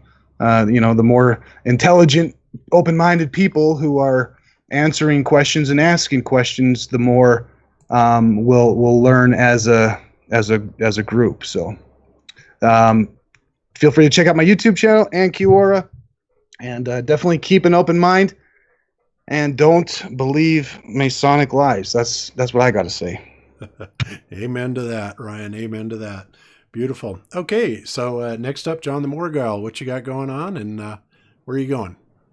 Hey, what's up? Well, I had an awesome time on the show. I think it was a really awesome guest. I really enjoyed everything that Ryan had to say, and I'll definitely be checking out his channel, Spill the Truth. I've got new videos up. I just put something up today, so check that out on the Morgile. And I may end up streaming for the eclipse, but that'll depend on some things. But I'm going to try.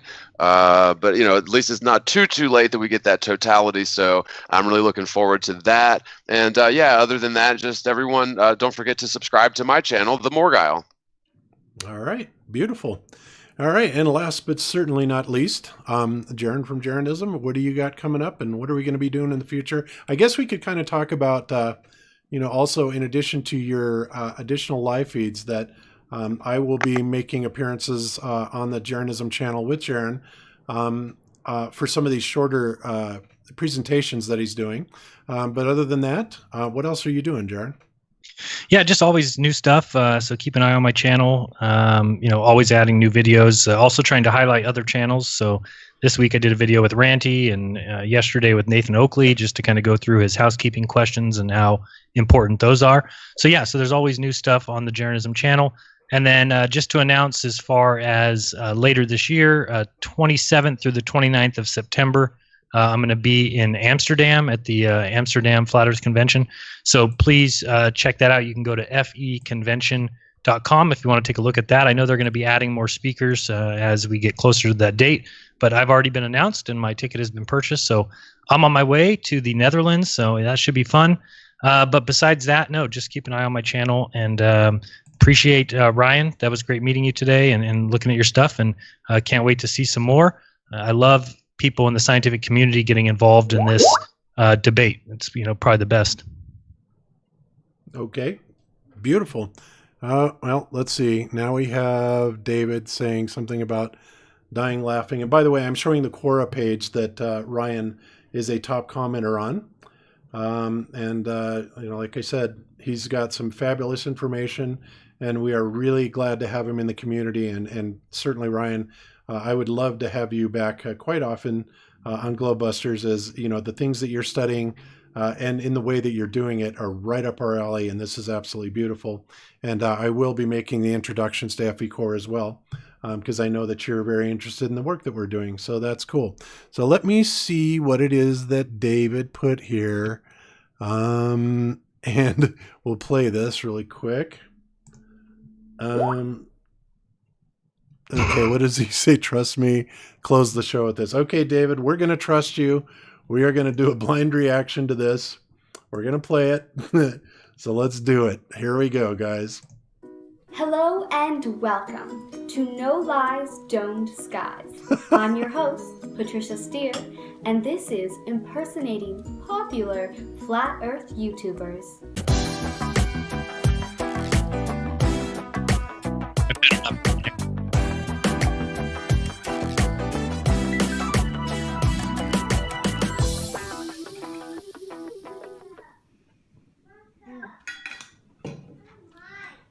I love you.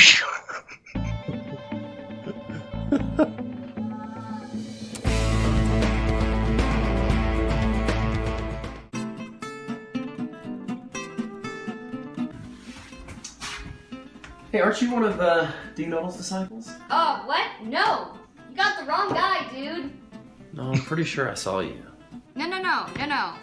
No, I'm pretty sure it's you. I remember your voice. I remember seeing you at Skyfall. No. Wasn't me. Sorry. Wrong guy. He replied, have you heard of CGI? Oh, NASA's faking everything that you have ever seen. And as for flying to the moon, well, they ain't never been. Indeed, my friend, their line scum is there for you to see. Just take some time, look into it, and the truth will set you free.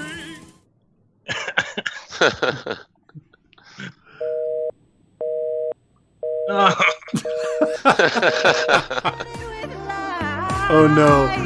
If you wanna bust the globe, I know these guys. Who you gonna call? Who you gonna call? Who you gonna call? Who you gonna call?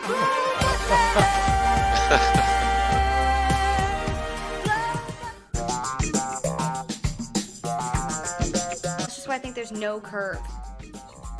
Hey, random guys! Have you guys heard about Flat Earth? Got a pamphlet right here.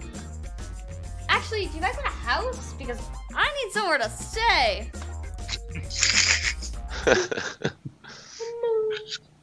Hello. Go say hi.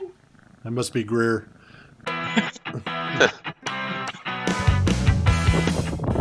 Robbie Davidson to celebrate you. And next year at the Flat Earth International Conference, we're taking it to the next level in Antarctica.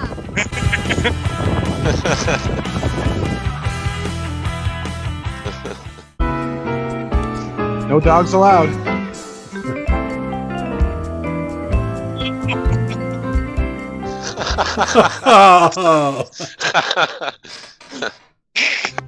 Friends, I was on my knees yesterday and God told me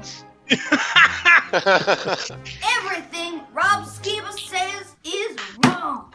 So wrong. And that's why I think the Earth is flat. Boom, I win the debate. Thank you.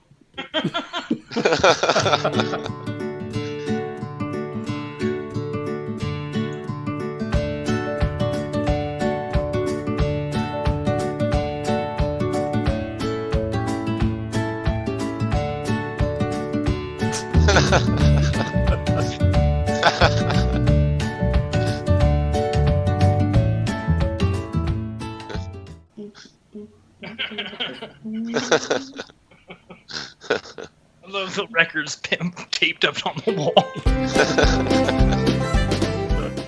Hey everyone, thank you for patiently waiting so long for that video. In my defense, it took so long and it was so hard to film. But I managed to pull through with a lot of inspiration from my sister and a lot of heavy pushing from my mom. So until next time, stay young, stay cool, and stay woke. That was awesome. Wow. I love it.